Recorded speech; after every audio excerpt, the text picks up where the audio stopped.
What is going on, everybody? Antonius DaGamer here, back for another episode of the Press Start Select podcast. I am once again joined by my two co-hosts, Mykale Smith and Super SSS Rank. Fellas, thank you once again for joining me for another episode.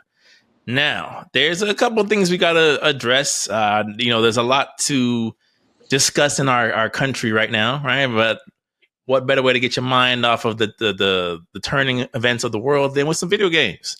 All right, but we got to get some of the unfortunate news out the way, out the gate. Now, we were saving this topic to discuss this as a complete group, but it's official.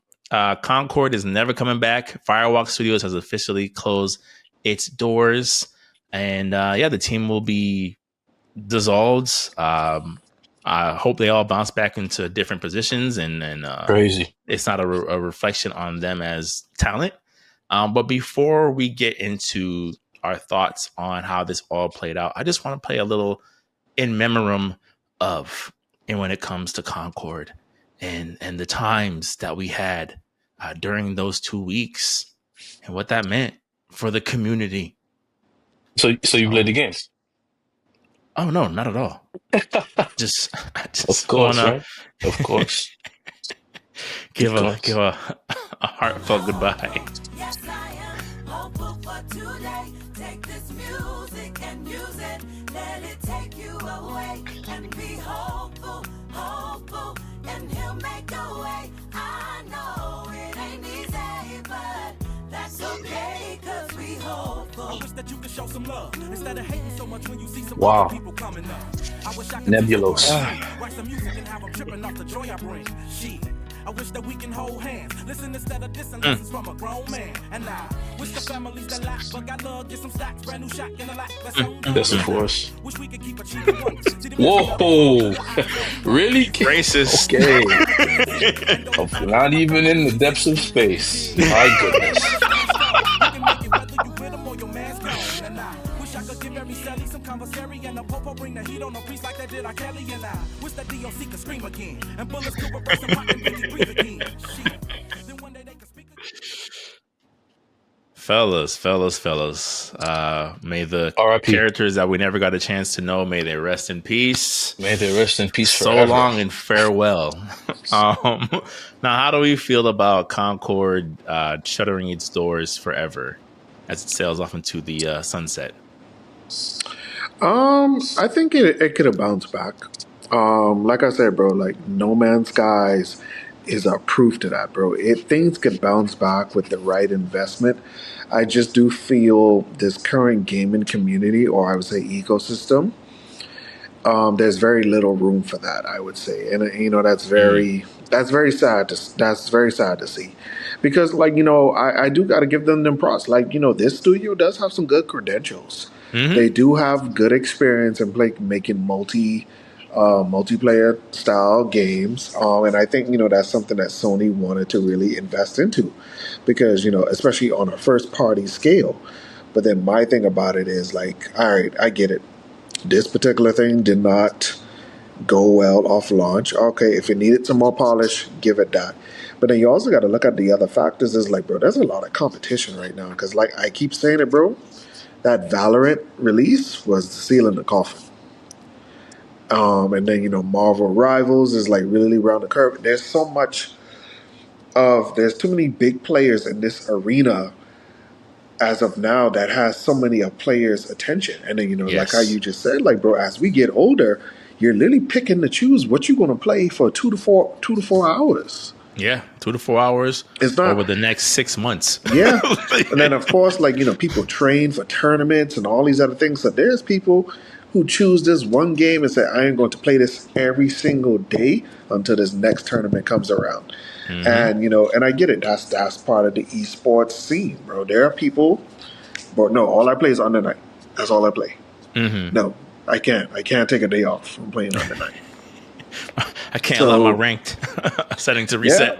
Yeah. So I mean, it's sad, man.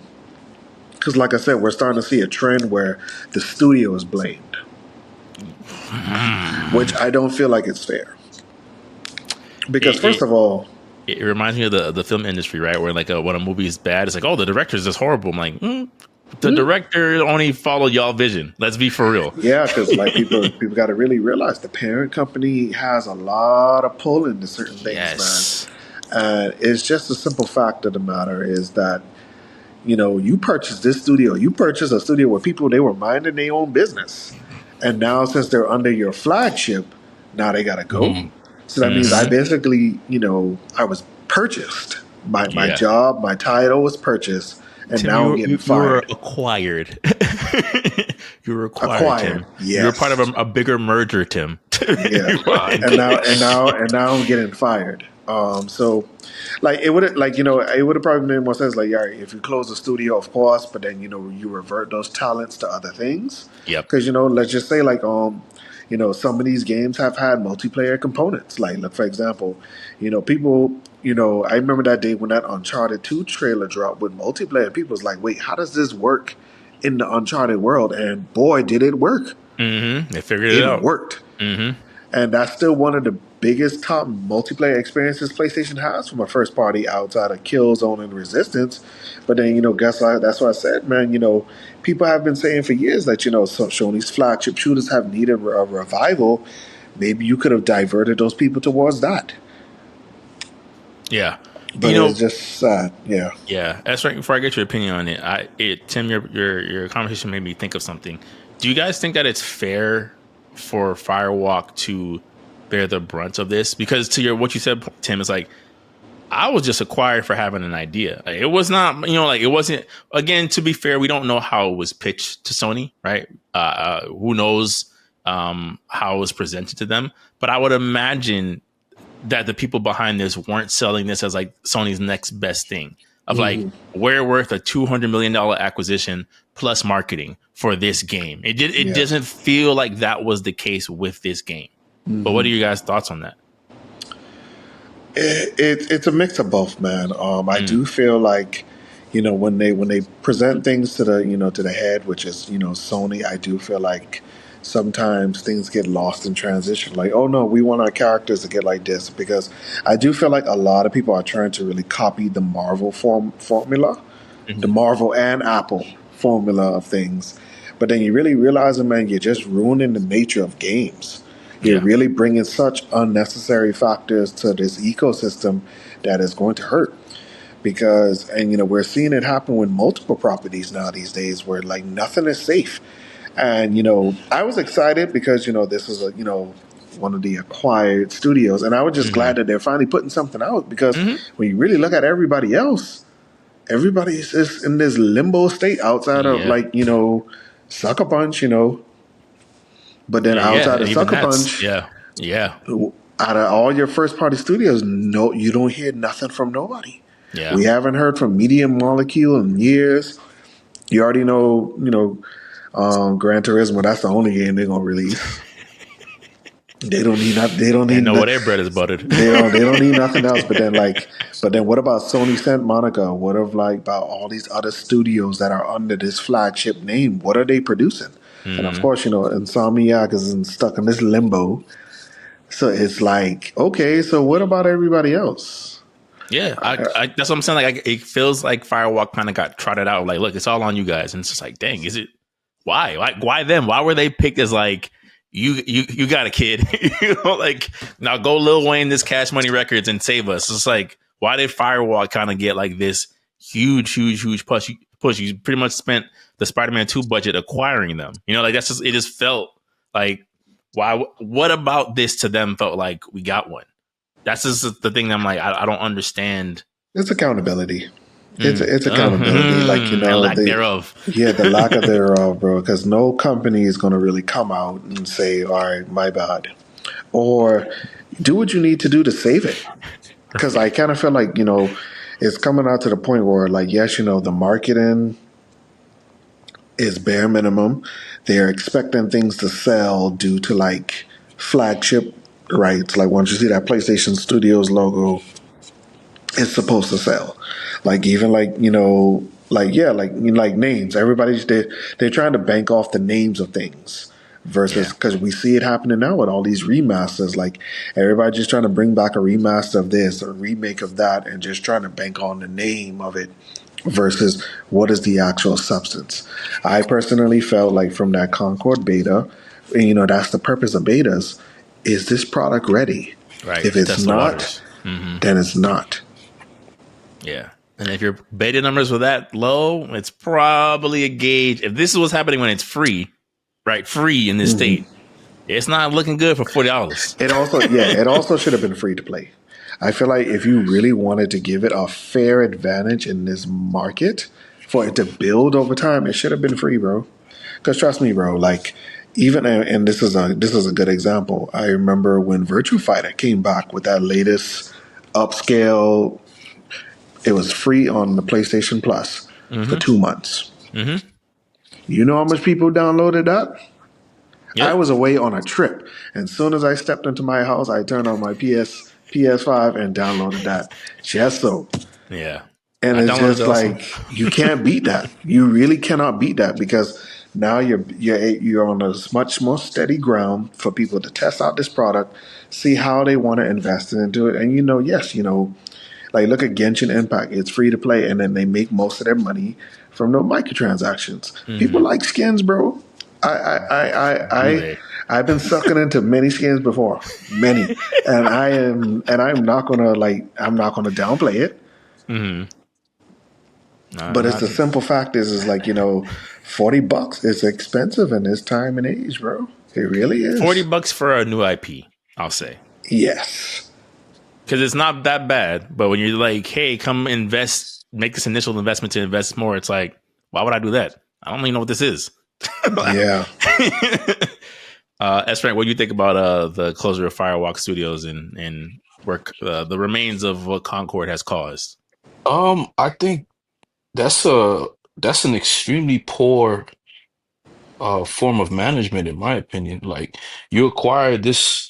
Did they ask you to be acquired, or did you do this out of your own desire, out of your own, and then only for them, you acquiring them because did you acquire them to bet on them, or did you acquire them to like be a part of Sony?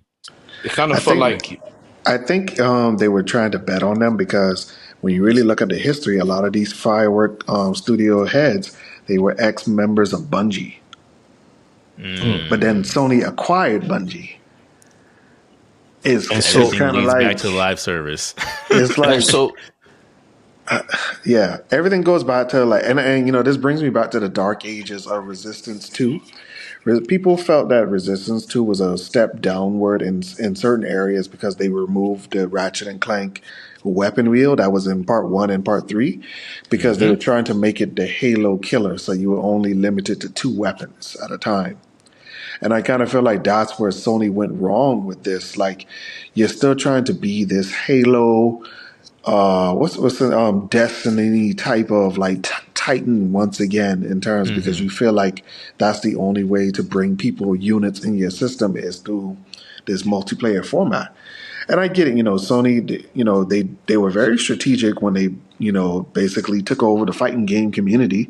It was very strategic and it worked out in your favor. Worked And I think this was probably their push in the realm of shooters, but it's sloppy. Yeah, I was gonna say it feels very antiquated. Like it didn't feel like a strategic. We know what we're doing. We're playing like making very key moves. Just like live service, Fortnite. They print money. We want to print money. Buy. Pitch. Release. But sorry, that's right. You were saying? Yeah. Sorry. yeah, I think that it's what's the purpose of you buying? You did this to 2 studios. It's almost like Microsoft, and at the same time, like, why did you buy Tango Gameworks and you know that you needed a banger, and then now you just give up on the company and you're investing in stuff that's not even remotely interesting. Like, this Yeah. studio already proved itself. This studio, it's your guys' fault that this game is this way. We want a live service game and we want this now. And now, hey, since you guys weren't giving me the live service game that was technically impossible to make, you're fired. Yeah. I just these are very moronic moves. And I don't think the company's gonna suffer because of the way they were let go. Everybody understands what that is in business terms. They was like, "Oh, that's not fair. You guys were technically forced to make this game that you didn't want to make." I don't think they wanted to make the game. Again, I don't know if they pitched this to Sony and say, "Hey, this is gonna work." I don't know why people thought that would work. The designs weren't compelling, the story wasn't compelling, and I don't care for another. The gameplay was not. I don't think the gameplay was bad. It wasn't bad. It wasn't compelling. It wasn't compelling. It's not bro. compelling. Yeah. It's not It wasn't compelling. compelling, bro. Fair. The It characters didn't like aren't catch your eye compelling. like, ooh, yeah. Yeah, Okay, it wasn't okay, but like y'all got Destiny. Why should I play this if I'm already playing Destiny? That's what I'm saying in my head. You know what I'm saying? Why would I play this now over Destiny, which I have a whole history with that's now on Sony? Like why would I play this game? It's looking like now because of that Marathon is now like, yo, I think it's nobody wants these shooters. Why should I like this character? Because Overwatch isn't having the popularity that it once had.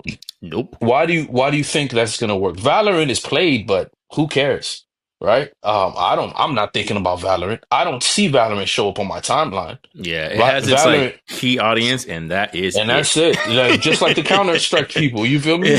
But I don't The believe. PUBG players are Yeah, like, PUBG players. We're having a great old time. I'm like, go ahead, you do that. right. I don't feel like I'm missing out, and I don't even care to be a part of your community. Like. And that's not a good thing, right? Because your gameplay experience is based off of at the mercy of, oh, we're closing servers now. Yeah, or it's at the mercy of your fans aging out of this gameplay loop. Right? Yeah, Like, and you guys didn't find a way to get anybody else on board that's younger. So that's poor management, in my opinion, or poor vision, or poor direction for a video game. Because yeah, what else is there? I just think the decision it didn't make any sense. The game didn't have, why pump all this money into the game and give us uh, a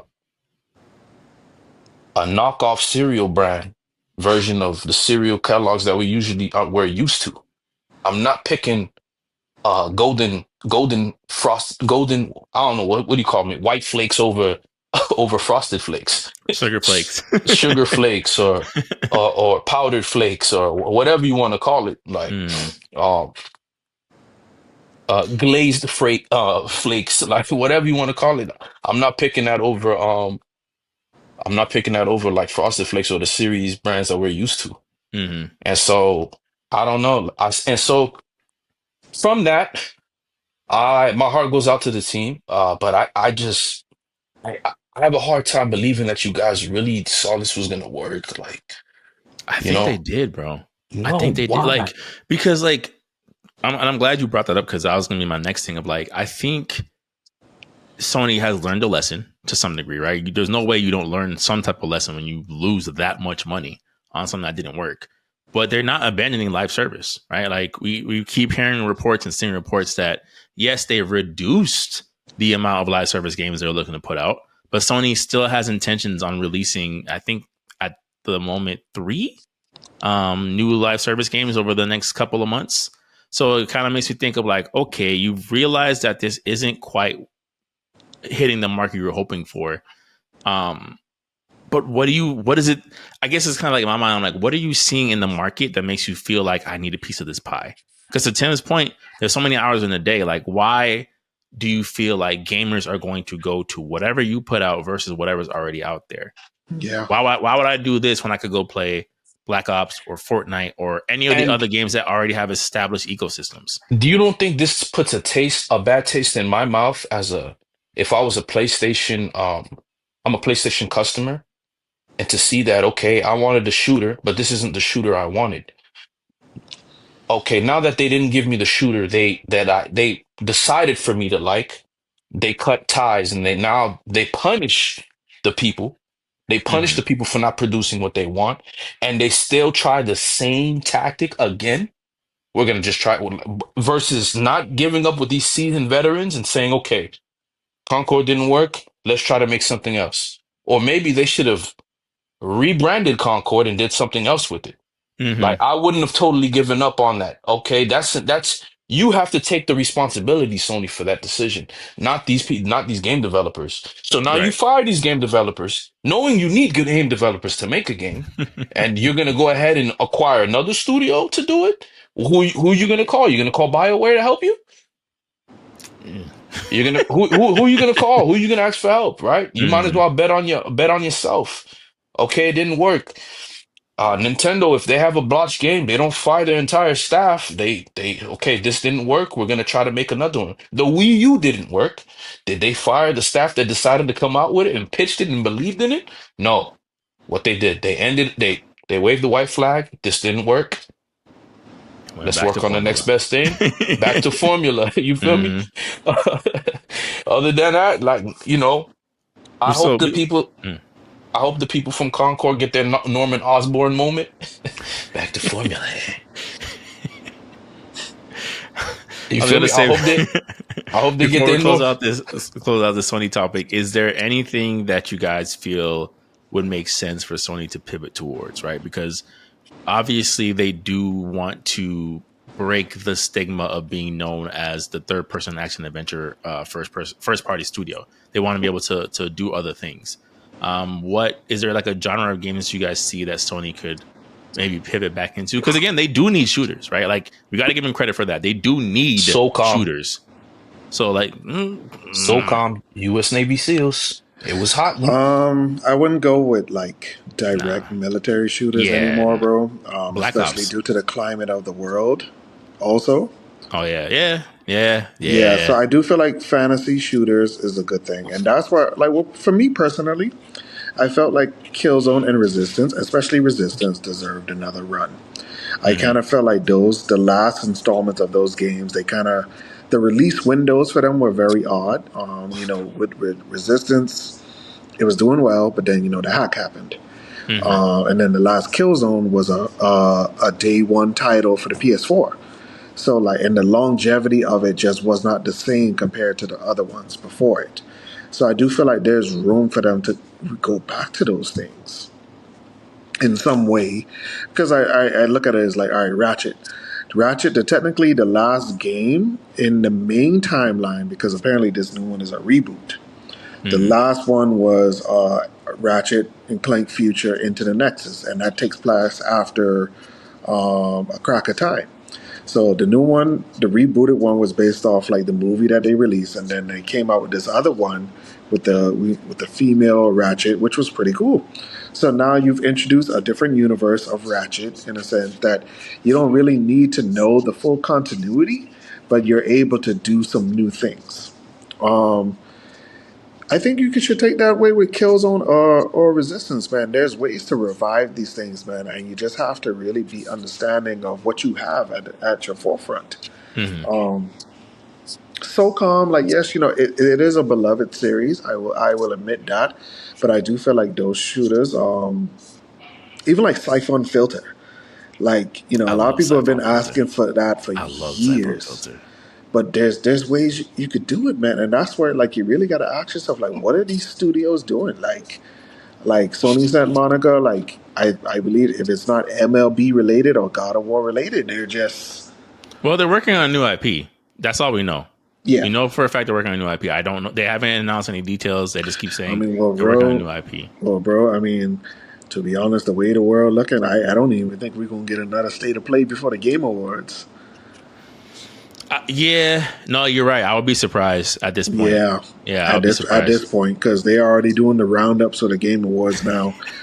Golden So joystick nominations and everything. It's it's yeah. but it kind of goes back to what I was saying, man, a while ago in past pods. I do feel like this is the time where you just gotta explore other things, bro. You gotta log onto your PlayStation one day and look at all the randomness in the PlayStation Store and just see what is for you. Do your research about the game. If it's aligned with you, aligned for you, most of them are always on sale anyway. True. And just see if it makes you happy or not. Because I do foresee that there is a variety of stuff out there, but I kind of feel like we're so used to the powerhouse names behind things. Because that they're we used to don't have just, powerhouse products. That's why. yeah, Like we used to be get like you have a name, like you said earlier in this pod, it's like you would have a name that you associate with something. You're just like, oh man, I can't wait to see what they do next or what this does next in this franchise. And like you said, right now it's like, well, where is these powerhouses? What are they doing? Where's the announcement? Where's the rollouts? Where is the thing that like makes me secretly hate that I'm not getting a PS5 Pro? Right? Like I don't feel any of that with Sony right yeah. now. Because, it goes back to one of Jory's points a while ago is like, if we want these smaller studios to succeed, we have to really invest in them. Because, Mm-hmm. so I've taken a dive on some indies before, bro. And I was like, wow, this was actually very good. Mm. And, of course, I bought it digitally. So, the proceeds work out better versus like a GameStop model or any physical. So it's just right now, bro, it's the time for exploration, man. It really is. It really is the time for exploration. Yeah, I think we're seeing, or at least feeling, the effects of a non-creative industry and what that has led to. Like this whole, I'll just do what they're doing better, and it's not working. It's not working for any of these companies. Like, oh, why would you play that when you could play ours? It's like because I like that version. Like S Rank made a point last part of like he's never gonna play Brawlhalla. It's like why would I do that when Smash Brothers is right there? It's just I think there's just certain things of like I understand. Yes, innovation is riskier than ever. To your point, Tim, of like, hey, whatever your idea is, you better roll the dice right, or we're closing you. But I think that's the thing that has increased this level of stagnation that we're feeling right now. Of like, who knows? Like, it's been a while since I've been hyped for anything game wise. Yeah. And it's I'm not used to feeling that way. But to move the topic forward, we'll get to like the main thing that people have been arguing about back and forth all across the internet for the past week and a half at least. Dragon Age, the Veilguard. Now, the game has come out to, I want to say, mixed but mostly positive reviews, at least across journalistic platforms. I went ahead and brought up the Metacritic score to kind of see the contrast in terms of like published reviews versus viewer review or like peer reviews or consumer reviews. And it's interesting because it seems like Dragon Age is already reaching a like a stance of review bombing, right? Where it's like the Metascore is generally favorable at an 83 from critics reviews, but the user score is a 3.8. Right. So it speaks to, again, just the wildly different takes on what makes this game good, quote unquote.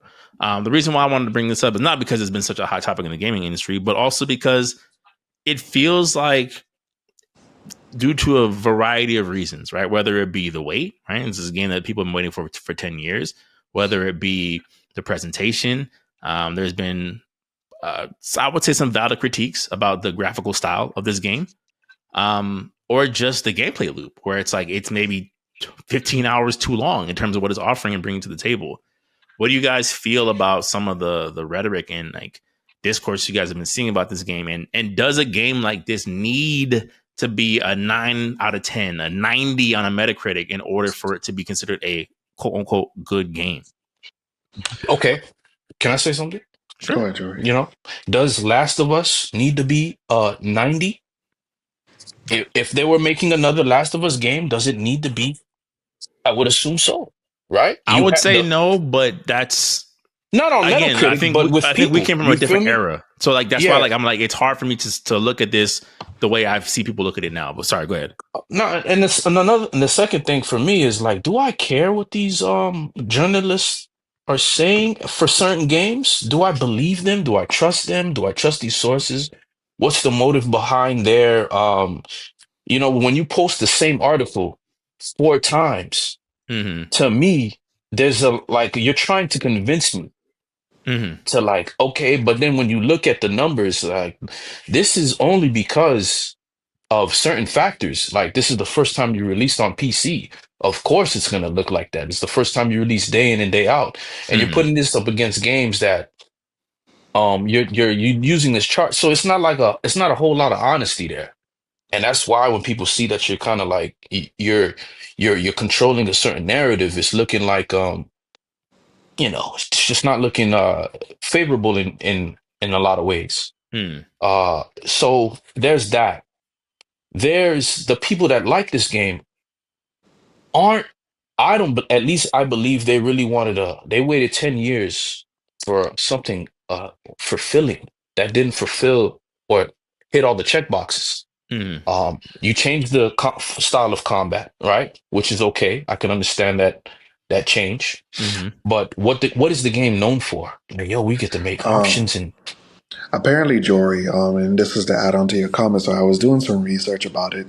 So apparently, the original fourth game began development in 2015, but Mhm. however, development for it was canceled in October 2017. But this project, it was rebooted in 2018. So I think that also explains the new, I would say, direction for certain Hmm. things, Hmm. since it's technically a rebooted title from something that was scrapped. Yeah, because I was even looking at it too, because I remember I used to sell this game a lot when I used to work at GameStop, and I realized, like, yeah, bro, the art style is very different from what I remember. But then I always knew there's a reason behind that, bro. And most of the time is because something happened in the development cycle. So that's why I did some digging.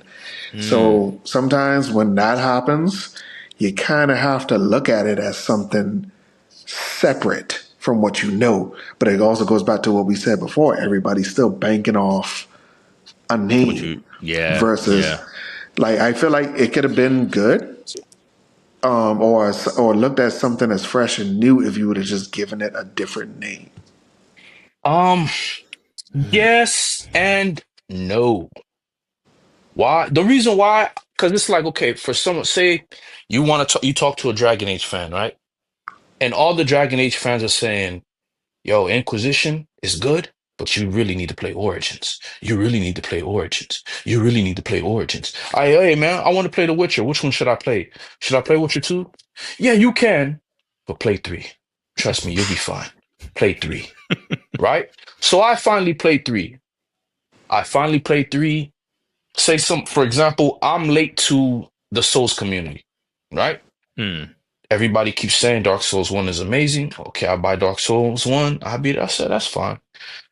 Dark Souls 2, eh, I didn't finish the game. Or I did. I like it's decent. Play Dark Souls 3. Said, man, I can see why people like this. All right. I think I like this, man. I had fun playing it. There was a consistency within style. 2 kind of diverted from the style, which is why it's not a favorite. There's a lot of ideas that I liked in 2, but I could see why people don't like 2. It makes a lot of sense. Hmm. 2 just doesn't feel like as fun as the other ones, right? So now we fast forward, we go to Elden Ring. Chef's kiss. Why? You continue to expand on the formula. People who people who now were within that drought, you've also got to keep in account people are you're gaining new people, right? So to them, Dragon Age Inquisition and Origins storyline and decision making is still fresh. Right? It's not like we abandon these games. I can still play these old games now. That's the thing. It's not like I have to put out my Super Nintendo. It's not that much work now to play, go back in time. It's actually a lot easier. Yeah. So you also have to be aware of that, right? I can play Resident Evil 4 before it came out. Now I'm waiting for this new one. Let's see how it goes. Hmm. Right? Yo, man, you play Silent Hill 2? Yeah, but I'm worried about the remake, man. XYZ. If they do this, boom. Now, yo, Silent Hill. Thanks a lot, Alan Wake. Yes. You know what I'm saying? Now Hmm. you have you all because to me it's fresh in people's mind. If I play Halo 1 now, right? Say somebody who plays Halo Infinite, they play Halo 1 and they like, listen, aside from me going back and forth throughout the stages, Halo 1 was probably very enjoyable. This game is how old? They play Halo 3 and it's like they actually say, yo, I could see why people like XYZ game. Now they said I want more. And this game is they can play a game with updated graphics, but that So that freshness of design, it still plays a part to me. Because now, right, everything that the art direction that Inquisition chose to go with looks too similar to a certain way and frequency of ideas that I'm not really akin to. Because now, like, yo, this game looked like it's going in a direction that I already know and then lo and behold, it does. Because the art style, they all have something in common You know with what I said think would style. also influenced, sorry to cut you off. You know what I think would Yeah, also not a problem. influence this particular last one? The anime that came out on Netflix, Dragon Age Absolution. Because, we've talked that's about this not before, good. like multiple media properties and how they Hmm. influence each other. And I feel this is probably what also like influenced that. Because But it kind of does look like that hybrid of a game, but also like an special type of animation type of. it's definitely departed in a different type of art style. But the thing I want to ask about that, right? It's like it's kind of like that the debate that comic book fans were having when the MCU blew up, right? Of like when the comic books started to imitate the MCU, which was emulating the comic books. It's like I think things they can get lost in translation, is what I'll say. When you Mm. try to emulate the thing that's emulating you. So it's like if that was the thing that led them down that path, I'm like, that's also not a good idea. Of like you're looking to get the Netflix crowd to play this admittedly niche game, essentially. Yeah, like it's like I wasn't gonna necessarily look as much as I enjoyed watching The Witcher on Netflix. That wasn't gonna be like, you know what? Let me go deep dive into this game now that I've seen this version of it. Like they're not necessarily it's the same world, same characters, but the mediums are different for a reason. Like it's hard. It's very very difficult to streamline that across the board. I mean, we see that with the Sonic IP, right? How many times have the game and the show lined up in a way that made sense? Very few. Yeah, and that's my thoughts. I feel like the art direction hurt it, the storytelling, and then not to mention that cutscene that was That did its uh rounds. yeah, it just like it's too there's too much of a pattern for people to say, look, if my game, if I hear a certain rhythm or I see a certain beat, I'm not listening to your music. If I see if I want right now, I want heavy lyrics and creativity, and I find out your name is little something, I'm already discounting you. Young something, young this, young that, little this, little that, and you got the Mm, same beats. Right now, everybody want to do a Detroit drill. Like, come on, man. I'm like, let the people who originated that have that, mm, and there's just no form of creativity. Everything gets choked. Everything sounds the same. So why would I want to listen to you? Why would I want to play your game if I keep seeing the art style is strange. We can't make the characters we want even like physically, right? We mm. can't exaggerate them. You're controlling how we you want us to play this game, and so that's what happens, man. Do you guys feel like because and again, this is all obviously from the outside looking in. Do you guys feel like this is the result of these styles of games living in a post Baldur's Gate 3 world where Baldur's Gate 3 world, like even though the gameplay wasn't for any of us, right? I think that's part of the reason why none of us ended up playing it. Yeah. The freedom of choice that you could make in that game was like miles ahead of what people are seeing in that genre. And from Hmm. what I've seen about Dragon Age, it's like, yeah, you can make this decision, but you're not really a bad person, and nothing really bad happens, and it all kind of works out in the end. Where it's like it almost feels like this is the safe for work version of choose your own adventure with your character. Do you guys feel like that had anything to do with how it's being received at all, or Yeah, It's absolutely. connected because we are starting to see like a lot of like copy and paste type in nature.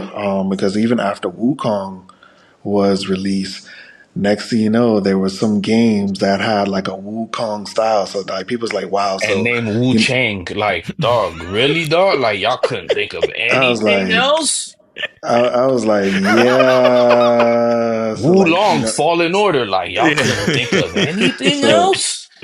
and then even on Phantom Blade Zero, like you're starting to see so many like things that are just like I'll give carbon Phantom copies of each Blade other. a pass because Phantom Blade actually was on iOS first.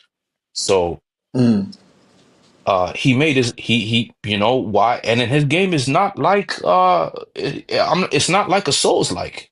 You know what I'm saying? Mm-hmm. I for me, when I saw it, because people are very, they're not going to do the extra work. They want people, they can't, their expansion of vocabulary, they choose not to do it, right? I never, to say a Souls-like game, is it Souls-like? I'm like, no, it's actually a format before this Souls-like thing got popular. You know what I'm saying? Mm. Right, right, right, right. It's not a language. You're Yes. using it as a language, but it's not a real thing, right? It's just because you can't quantify the difference between Ninja Gaiden gameplay and Devil May Cry. You Mm. can't tell the difference between God of War gameplay and Batman gameplay. These systems aren't the same. Just because I have a lock-on system now, it turns it. Oh, it's so no, it's not genius. It's a game. You got to figure out Mm-hmm. what mechanics it is, right? Unfortunately, you're not in a atmosphere of creativity, so you can't experience the games and variety that we had, right? Prince of Mm-hmm. Persia does not play like Ninja Gaiden. Ninja Gaiden does not play like Devil May Cry. They all have their strengths, and I don't think that any of them have their weaknesses within their world. If you have a It makes Bunkai, sense. use Mm-hmm. Bunkai. Mm-hmm. If you have Chidori, or use that. If you can, if you from Fist of the North Star, you better master martial arts. Do you have a stand? Can you use ki? Are you Yeah. a spirit detective? It's all, it's all different. Well, I don't use spirit detectives. I'm gonna call a Gundam. You know what I'm saying? Like, it's all different. And, this is unfortunate that we don't have this, that that we don't have this variety anymore. So for Yeah. me, Phantom Blade Zero is more likened to a Ninja Gaiden. This is what Ninja Gaiden, if they were to ever come back out, should have been. Right? Mm-hmm. Is it a Sekiro type game? Like Sekiro is its own universe. So don't even Mm-hmm. try to use that. Just play the game and say, well, the mechanics work like this for dot dot zero. I blame games journalists in a way, because they kind of set the tone for the Yeah. vocabulary. Yeah, they And do. They do. to me, that just lets me know that they're not good at games, right? They don't know how to use expansive vocabulary to describe something. Yeah. But You're right, because I they're don't know if I definitely got off topic, but no, you didn't. I think because it speaks to, again, the game journalist version of how they reviewed Dragon Age versus how the fans view it. Right. To your point with Black Myth Wukong, when journalists were like, "Oh, it's a Souls like," and the developers themselves are like, "It's nothing like a Souls like." it's Like, not. but right, but like Souls like in my brain is like a trigger of like, "Oh, don't play it." If I want to have a peaceful life, don't play it. And it's like, no, it's not like a Souls like. And I think with Dragon Age, to your point earlier, S Rank, I think there was some feeling of, you can tell which companies want BioWare to stick around and were maybe not as critical as they should have been in reviewing this game.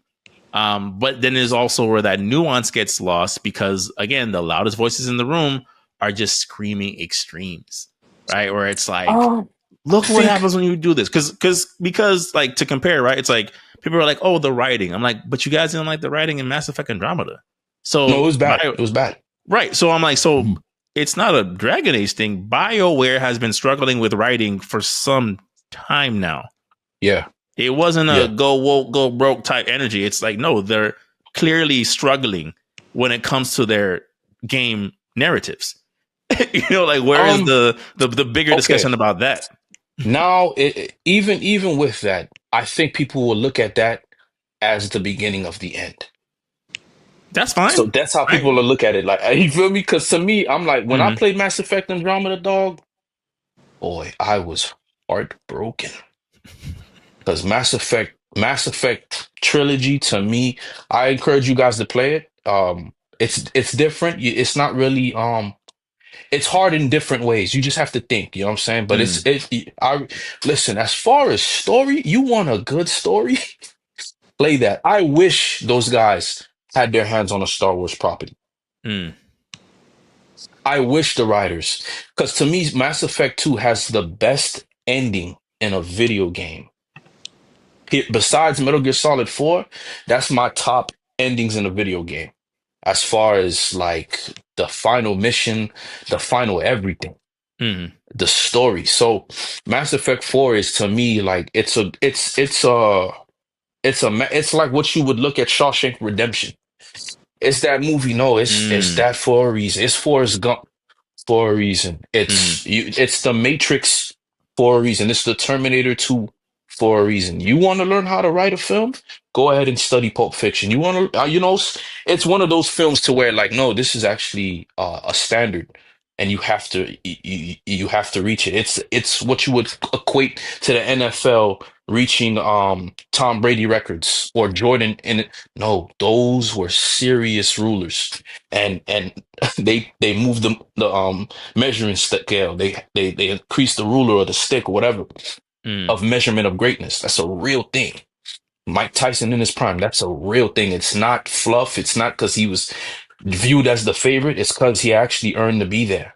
Right. And so those games now with BioWare, it's you have that achievement and ruler to go up against, and you don't even look like it.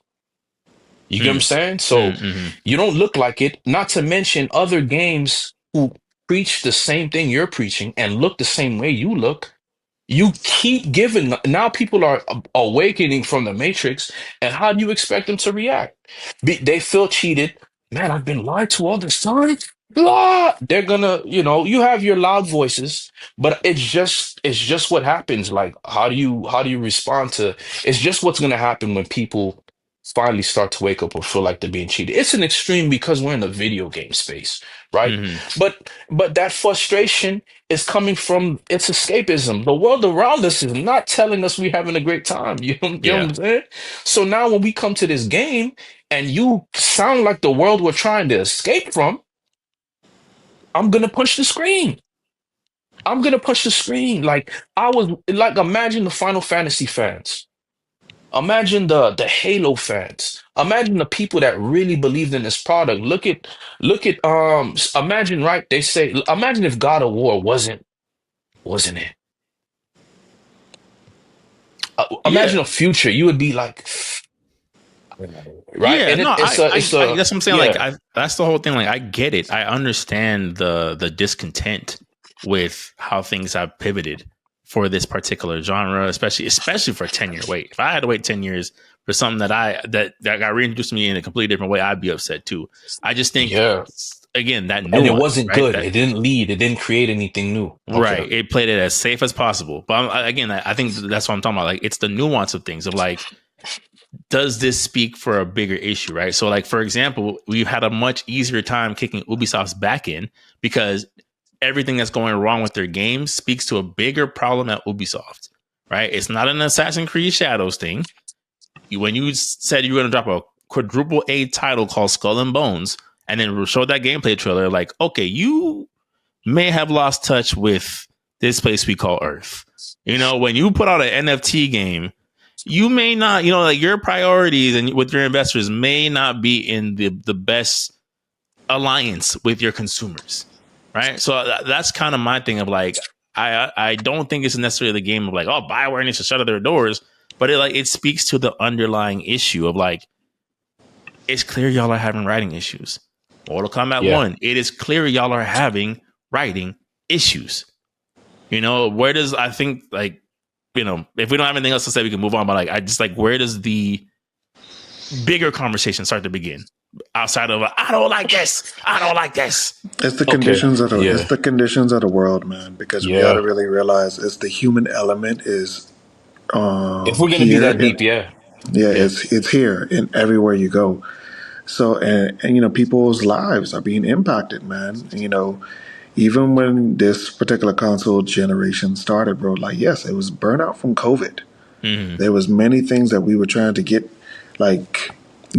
up and running from COVID, bro. And it's like, I remember COVID brought such a like thirst. Oh, I need to get a PS5. I got to get a PS5. And you got it. And you felt so good that you got it. But then now look at us now, and it's kind of like, well, this is what we were waiting for. It just sits. It just sits. And then yeah, because when you really look at it, bro, the PS5 is just basically the PS4.5 when you really look at it. And it shouldn't be that way because the hardware, it's there. It's like, it's not one of those things where like it's lacking, like, like previous generations. Like, they have the tools they need to put out quality, we're just not getting anything. Hmm.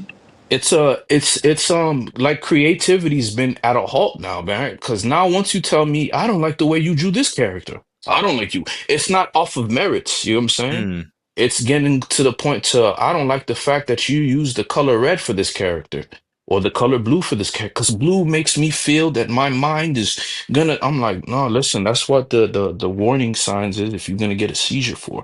Don't blame Cyberpunk because now you see a traffic light getting 17 colors of neon. It's there, you know what I'm saying? Yeah, Like yeah, yeah. they give you the warning signs. They tell you, like, you gonna go ahead and try to play Dragon Ball Z? If you get any Good kind of motion luck, right? sickness, yeah. Good luck, man. You gonna go ahead and play Tekken? Yeah. You think Tekken 9 is gonna load down the dimming zones? No, no, lighting's going up in Tekken 9. What? No, man, you could uppercut Kazuya through a chandelier now in the roof. Instead of falling down, you can uppercut somebody through the building like old school Mortal Kombat. Mm. No, I think it's the environment for creativity. Like it's everywhere. The movie industry and the gaming industry, they're connected in ways That that they're not. baffle the mind. Yeah. That It but they're baffles the mind. connected. Like, But yeah, they're yeah. connected, Yep. right? Because me and you, right? If we wanted to make a video game and we don't have anybody to do voiceovers, best believe we gonna do it. And guess what? We get in a cult following. They say, "Hey, man, listen, you guys weren't the best actors, but you were the best actors at the same time." So now, we get this following. You get this reward of people appreciating what we meant. That's why games like am I saying it right? Lyrian? Lyrian Studios is Mm-hmm. being appreciated. Games like the team of the team from Astrobot is being appreciated. The Sonic Mm-hmm. game is being appreciated. It's because they're actually giving us a game we can play and we can enjoy. Like, hey man, I'm not as sad anymore as I played this game. Resident Evil, Mm. listen. I woke up, man. Both of my friends bought me the game. I had to return one so I can just buy something else. Both of my friends bought me the game because they knew how I was in high school when I played in middle school when I played Resident Evil 4 for the GameCube. They saw my reaction. They said, "Yo, if the next Halo drops, it's on me because you made me like Halo. The way you Mm. described the game, you made me like Gears. You made me realize there was this community of gamers that I wanted to be a part of." A lot of the game advice that yo, bro, that Elden Ring, for like now they can play other games that they never played before. Mm. And to me, that's like, man, the more the merrier. But now creative people can't make the games they want to make anymore. Like, what do you expect us to do? We can't breathe now. You're It definitely telling me feels that how to way. draw a straight Yeah. line. It definitely feels that way. I mean, What do you expect to happen? I guess that ties into the next topic I wanted to bring up, right, in terms of creativity. So it's been doing its rounds at Insomniac's Wolverine game. Now has a new creative director, right? The creative director that was in charge of that game has gone to Xbox, of all places. And the creative director of the last Ratchet and Clank is now taking over for Wolverine. Now, the thing with this that gets tricky is we still don't know where Wolverine is in his development cycle. Like, granted, we had the leaks, right? Of like, here's the gameplay concept. That It kind of did it. lined up with what we were all thinking of, like, okay, it's not going to be open world. It's going to be levels. Like everything kind of lined up with what we thought. But when you have a creative director come in after a game has been announced for at least 3 years, what type of thoughts does that give you guys in terms of like, is this game not coming out to like 2026? Is Yeah. it chaos over at Insomniac with that game right now? Like, what are y'all thoughts? I think it's another Wukong situation. In what way? Where it's like, remember how long Wukong was like announced and they just kept showing gameplay trailers every couple of ones. I was like, oh yeah, is this game coming Oh yeah, out? this thing still exists. Oh man.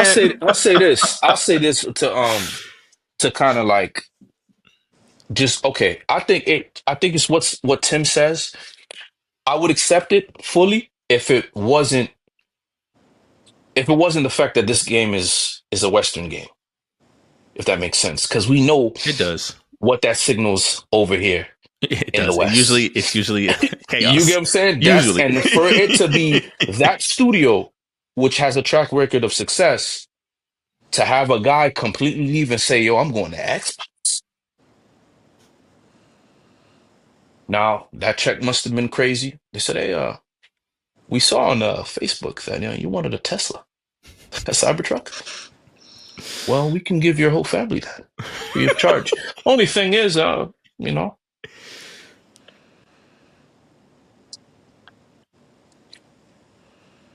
Just contract. go ahead and sign on the dotted Sign on the dotted line, it's yours. line. You know what I'm saying? And don't worry, you get free control over that game that it could be that, but hold the thought, Tim. I just really with Wukong, this is a game that they really wanted to make, so they showed this gameplay versus us not knowing nothing about Wolverine. That's a little different. Like leaks came out and people were like, I like wait, Jean Grey? You can't go by leaks as like a No, you decisive can't. thing. You You can't. You can't. can't. But, but if people already have an anticipation of a track record, like, yo, no, it's over. It's over. They're doing this, because now everybody, like, when they see a new game,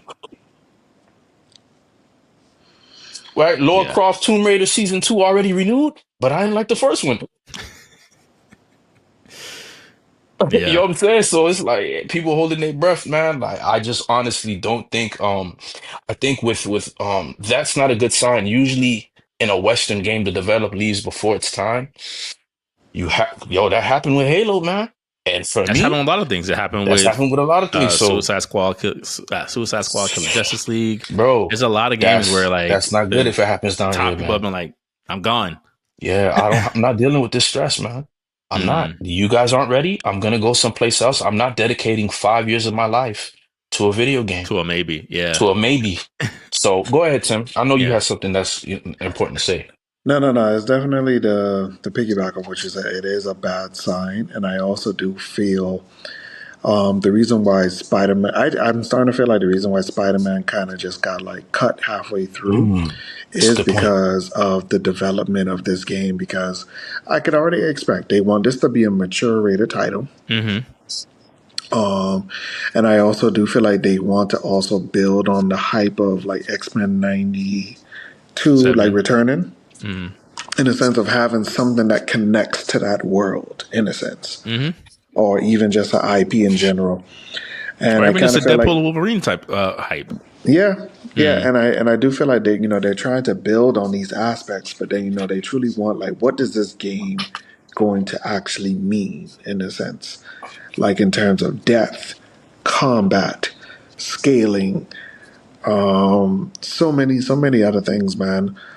So yeah, I mean, it is a very weird sign. I mean, I still do have faith in the actual company because I do feel like they have the resources to deliver. Oh, But it's absolutely. just, bro, if it needs time, man, just let us know. And I feel Okay. like that's the transparency. Bro, that's the thing. Yes. That Just let us I know. agree with you, bro.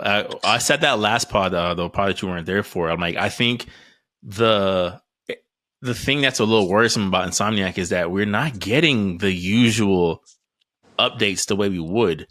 Of like, you find out there's no DLC through a blog post. Something's not right, Yeah, man. Wolverine has Something's not been right. crickets since the teaser trailer. It's just like, what's other than like, hey, we got a pro patch for the game. Hey, coming to PC. It's like it has been mum's the word across the board for Insomniac for at least a year.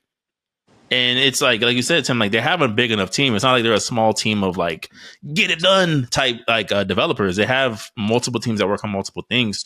But it just makes you think like, yo, like y'all good? Like is everything copacetic over there? Everybody cool? Like I know y'all had layoffs. I know people's lives were, horribly affected by the leaks because people were putting out they passport numbers, their social security. Like that's traumatic. Like I understand that, but it's just like, okay, post leak, what's happening here? Like is this a good thing, right? Sometimes there's a clash in creativity of like we were going in two different directions and it didn't work out, and that's fine. But to your point, Tim, it's like you guys haven't said anything. Yeah, and then and even how they dropped the Spider-Man news, it also just showing bad communication because people are saying like, "Yo, what's up? What's up?" Oh, we have nothing to say right now. Oh, but then, bro, we're not dumb. We're not dumb. So like you could have just said that months ago, and we would have had to mourn the best way that we could Mm-hmm. and just move on. But like no, you waited till like the last possible second for a shameless plug. Oh yeah, that PC port coming out. Cop that. The And it's PlayStation like, and PS4 Pro update. just, Turns out it's just the Xbox Series One. and Series then X. that is just another capitalist cop out that I just don't like, man. So even with this, man, because I get it, Sony is gonna be like trying to bank off whatever that they could. They're definitely gonna try to put as much as they can into the new Ghost, and then of course, Oh, for sure. Naughty Dog is in this remake HD upscale patch, Limbo. So it's kind of like, yeah, the only studio that's riding something out is this guy. Mm-hmm. So it's kind of like, yeah, we give them our full support, and yeah, but just let us know, bro. Just let us know. Yeah. I hope. I mean, again, hopefully this leads to something that's amazing, right? Like like you said, Tim. Like if it takes till 2026 for us to get a game that's actually worthwhile, it is what it is. I just think, like you said, some type of communication. I get it.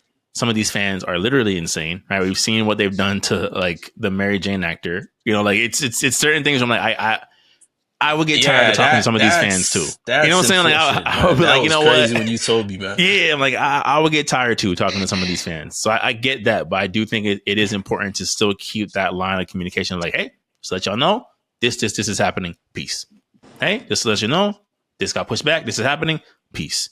And it's just been this weird, like just crickets, and we're not used to that as fans from them. There's definitely turmoil going on in my opinion. It feels like it, but you want to. Yeah, it's taking. You want something to like hold on to, of like let one studio over there please be having some type of peace of mind, please, because everywhere else is either quiet or brush fires everywhere. But speaking of companies that are keeping things quiet, except when they're not, Nintendo. Nintendo has announced that we shouldn't expect any updates about the Switch 2 or whatever they decide to call it until at least the end of the fiscal quarter, which would be probably around spring of next year. But in the meantime, they're giving us things like a Nintendo alarm clock. They have their own version of the Nintendo app where you can listen to Nintendo music. And I know I brought this topic up before, but do you guys feel like Nintendo, I get it that they're quirky, they do their own thing, it mostly kind of works out. But seeing how the Nintendo Switch is so close to matching and possibly surpassing the PS2 in all-time sales, does it feel like Nintendo should be doing this a little bit more to kind of squeeze like just that last bit of juice out of the Switch and like really give it like an amazing send-off? No, I feel like they've gotten to the point of complacency, like especially due to the current market between the other two systems, that we're just going to do our own thing. We're just going to rely on whatever games come to the Switch as well to keep people happy. For example, the Marvel vs. Capcom collections, and also other things. And then we also got to really look at it. And one of Nintendo's biggest flagships took a hit, Pokemon, due to Power World. That lawsuit, bro. That is a real thing, bro. Because this game, Power World, and especially since like the other bigger companies is coming to consoles, that's a big slap in the face to them. Yeah, you actually have a legit challenger to your throne in this genre on other platforms, and you just. And you already know, but the microtransactions for that or however that works is going to be insane. It's about to fund about 5 expansions. It's like, so Nintendo, I think they're not trying to show it, but they're scared. You think so? I think they are, in their own type of way. When I say I think they're in a state of like stagnant paralysis. Like, when you're tired, but you got stuff to do, but you just delay the whole week. That's me every day, Tim. Yeah, you get a Publix sub, you get Krispy Kreme donuts, you get that that gallon sweet tea, and but you got other things to do. Yeah. I feel like that's where they are right now, bro. Because when you really look at it, yes, people are happy that certain games are still coming to the Switch. They've even tapped into the whole remake, remaster department of some fan favorites. Because to be honest, bro, like if they drop like digital versions to Pokemon Coliseum, they know Pokemon fans will be happy because If people I have could been just get an demanding. affordable version of Soul Silver, I'd be happy. But go on. They've been, yeah, bro, and because they know for a fact that, oh, if you got that Pokemon itch, oh well, take this.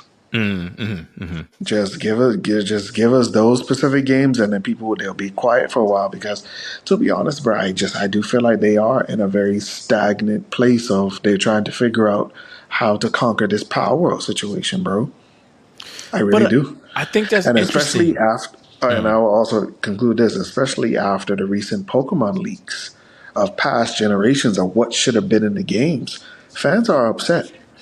And certain things that shouldn't Fans, have been in the games. fans are saying like, "Bro, y'all robbed us for many Oh man, years." what's that Pokemon name, man, that people don't magically know, right?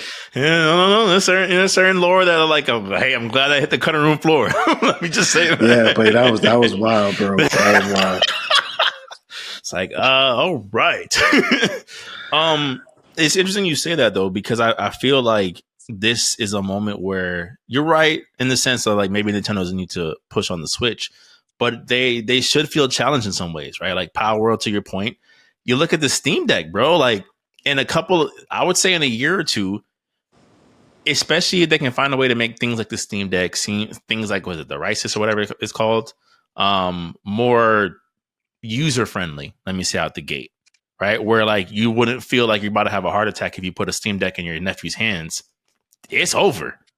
it's over. Like Yeah. it's you got a handheld that's more powerful, can do more. And if I really wanted to, I can yo ho ho on a bottle of rum the Nintendo games anyway. Like it's kind of like I feel like it's not like so improved right now. I'm a Gold Roger that thing, boy. Sell the 7 Cs on that, on those IPs. I think you do have to kind of remind the general audience in some ways that it is your creativity that has seen you through up until this point. And I don't know if dropping Alarmo or like the Nintendo version of Spotify is how you get it done. But S-Rank, what are your thoughts on that? Just bro, like, what are we doing, man? You know what I'm saying? Yeah, Nintendo's doing what Nintendo feels they have to do. I personally just not really listen, Nintendo, do you want to win or not? That's what it is. That's my thing. And Mm, so I'm sure they want to, right? Because you have two contenders, man, that's given us choice. You have the Steam Deck. I've got my hands on one. I've just touched it. I said, yo, you know what? This is doable for people, right? mm, I say if you're say for example you happen to be in the gaming and you're a videographer, right? You got your camera. This isn't gonna its size isn't gonna bother you at all. mm. You know what? Say what if one day the Steam Deck decides to basically also help you as an HD screen on your camera? Like you just hold this stand up here, and what if they decide to find a use for you?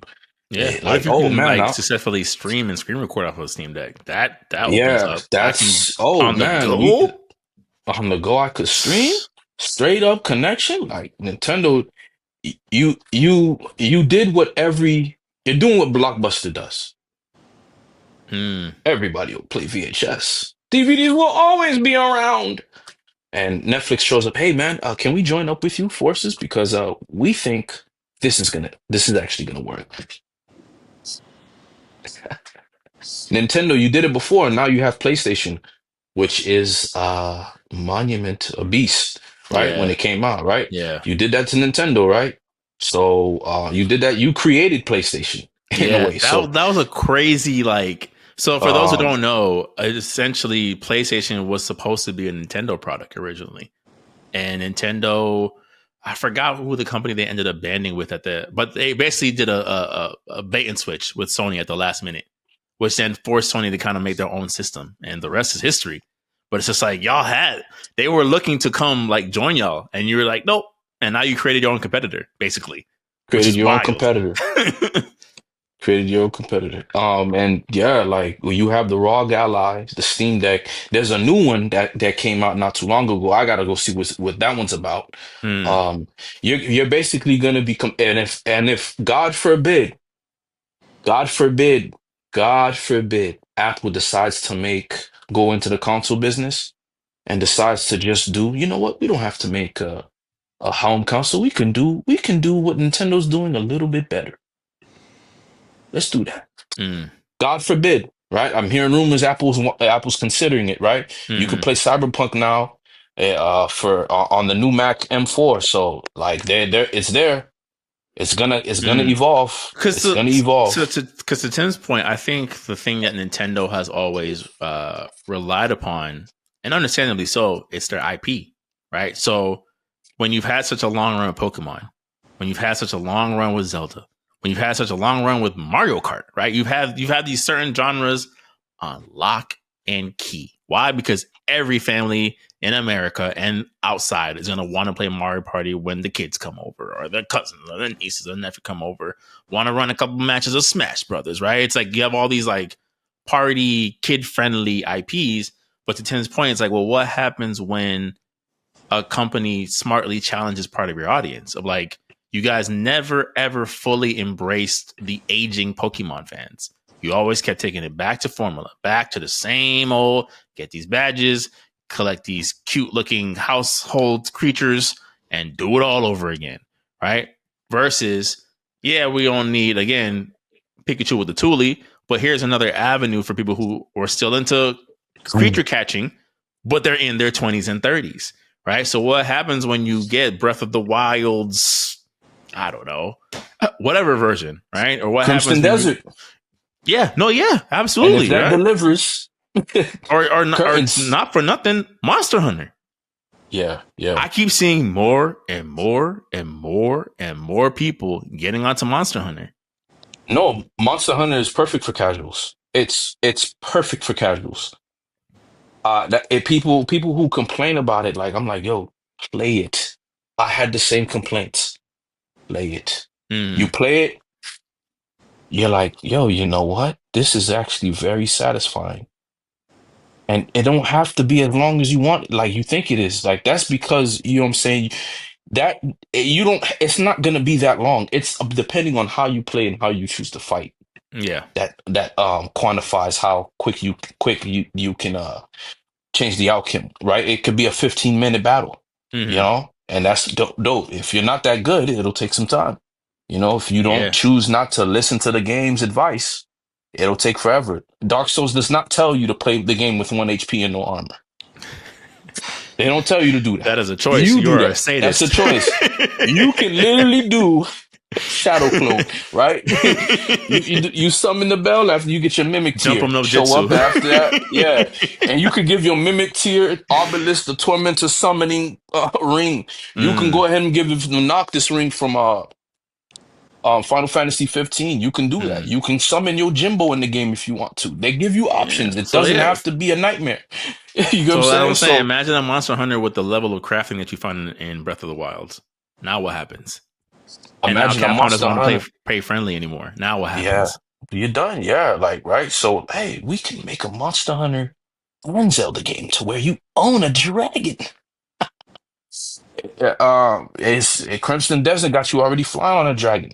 And these games, like Wukong, should not be a success, but it is, right? Because it actually delivered on what it presented. Maybe a little jankily, but it still got it. Hey, they said, listen, 30 people made the game. Why? Well, I'm like, 30 people made the game. Suddenly my heart is touched. So if 30 people make a game, you got a 200 plus staff. It's not adding up, man. Yeah. I don't feel that sympathetic. Yeah. So imagine in the future, press start, select, do a beat 'em up game, right? We got a beat 'em up game that's out. 3 guys funded the game. 10 people made the game. Super SSS Rank drew the drawing for free. Mm. Now we throw it up, throw it up. You know what I'm saying? The grassroots of success seems a little bit more like, I want to You see these feel me? guys Now, win. now we doing episode 100 with the shades. Tim got shades on. We got Michael Jackson Thriller jackets on. We with the diamond studs from Who's Bad, like y'all like or Beat It or Billie Jean, like what you Right. Every 30 seconds or is a sponsor ad. now we sponsoring on Hulu for no reason. Like I'm just saying, like that's what you get when you want to be stagnant. People said, "Yo, they go ahead and grab the Thanos glove." Fine, And get you up out of here. do it myself. Mm-hmm. Paul said, "Hey man, this Pokemon game's getting stagnant. Hey, these guys are just having fun now. What if all they need to do is see that rabbit with the machine guns from Digimon and say, man, what if Pokemon had guns? That's all they needed to do. That's all they needed to Let's do. expand on this. Let's expand, right? Let's give this gun to Snorlax. And now imagine if that game actually has budget, and it will get funded. Mm-hmm. It will. People can be like, yo, man, I ain't gonna lie, I'm gonna play me some Power World, man, and have fun. Now imagine the next. Now if somebody says, yo, Digimon's taking too long to come out with a game, I'm gonna do it myself. And boom, now Digimon is beatboxing. Well, we at the board meetings. Why don't we have a game? Well, you know, and now you beatboxing. Mm-hmm. Excuses. It's the stagnation. They think it can't happen to them, and that's when you lose. Did you think King Saul thought he would end it that way? Mm. No. Yeah. There's something to be said about like just sitting on your laurels and just expecting that you can't fail. Right. Like, for example, like our next topic in terms of Bandai Namco, with them kind of announcing these or funding these I want to say legacy anime to a degree, and them getting games. It's just like, okay, I understand why you want to make something happen with the Death Note IP. I'm actually appreciative that you want to make something happen with the Death Note IP. But the fact that you want to do a Death Note, a series that's been ended since like 2006, Among Us, a series whose game popularity peaked during the pandemic, it kind of makes you think you're a little late to this party. You know? Very late. You want to do a Hunter x Hunter game. Hunter x Hunter is a very popular IP. It's had some staying power. People still making the edits. Late. And you want to make a Marvel vs. Capcom style Hunter x Hunter game in 2024 when the anime's been done since 2013, 14, I think, if I remember correctly. That doesn't even look good. It doesn't look good. The roster is questionable at best. So, like, to my thing is like, what do you guys think about things like this of like trying to make something happen from the legacy, let's say? It goes back to what I said. They're trying to bank off the name. They're trying to bank off like brand names for things. And, sometimes it works and sometimes it doesn't. It literally is a gamble. Like, like Harvey Dent flipping a coin, head or tails. Sometimes it works, sometimes it don't. But why start so late? Yeah. See, but then that goes back. They're trying, bro. I think since creativity is so stifled right now, they're also trying to bank on nostalgia. They're trying to bank on nostalgia to really like lead the way for them, and because even in terms of marketing, they just but then if they love the anime, then they'll love this game. A very simplistic type of thinking. Like the only reason why this Bleach game is working is because what is currently happening. Yes. Yeah. And they've listened to the complaints of the Bleach fan base of like, we haven't had a game since 2010, 2011, and it was a Dynasty Warriors. You're like every other anime game. Like every other anime game. Where's our fighter? Where's our fighter? Where's our fighter? Yeah, because like to be honest, and I also do feel like due to the state and reception of Boruto, I kind of feel like that's also the reason why this last Naruto game is not really doing the best. Like, yes, it's releasing. They're releasing patches. They're releasing like content for the game and characters, but I don't think it still carries that flair. Mm. I don't feel the soul of this Boruto title, Naruto Boruto Connections title. I don't feel it. I don't. Yeah, because I don't feel it gave the like, hey guys, remember Naruto Ultimate Ninja Storm? It's like, I mean, yes, of course I do. What is this? But then they look at games like, from the Capcom releases of what they're doing, but then it's just because those are such cult favorites that there's nothing like that out there. That people have been waiting for this type of stuff to enter the digital space again, fully, so that we could really enjoy it moving down the line. Like, for example, even with what SNK did with SNK Chaos, that was a beautiful shadow drop, bro, and it was well received. It's well received, bro. I've been seeing people doing combo trials and all that other stuff, posting them on Facebook. They're thankful that, first of all, it was straightforward, online, robot netcode, and the punchline of it all, the price. Yeah, all the things that the consumer wanted. The price made sense. You fixed the things we wanted. You made it available in a way that made it accessible for everybody. How could you lose? Right. So, like, for even an example, like with this, right? So, the last trailer they showed of Hunter x Hunter, right? And it's like you pick the. So, hold up, ain't that buddy from Parasite? Similar design.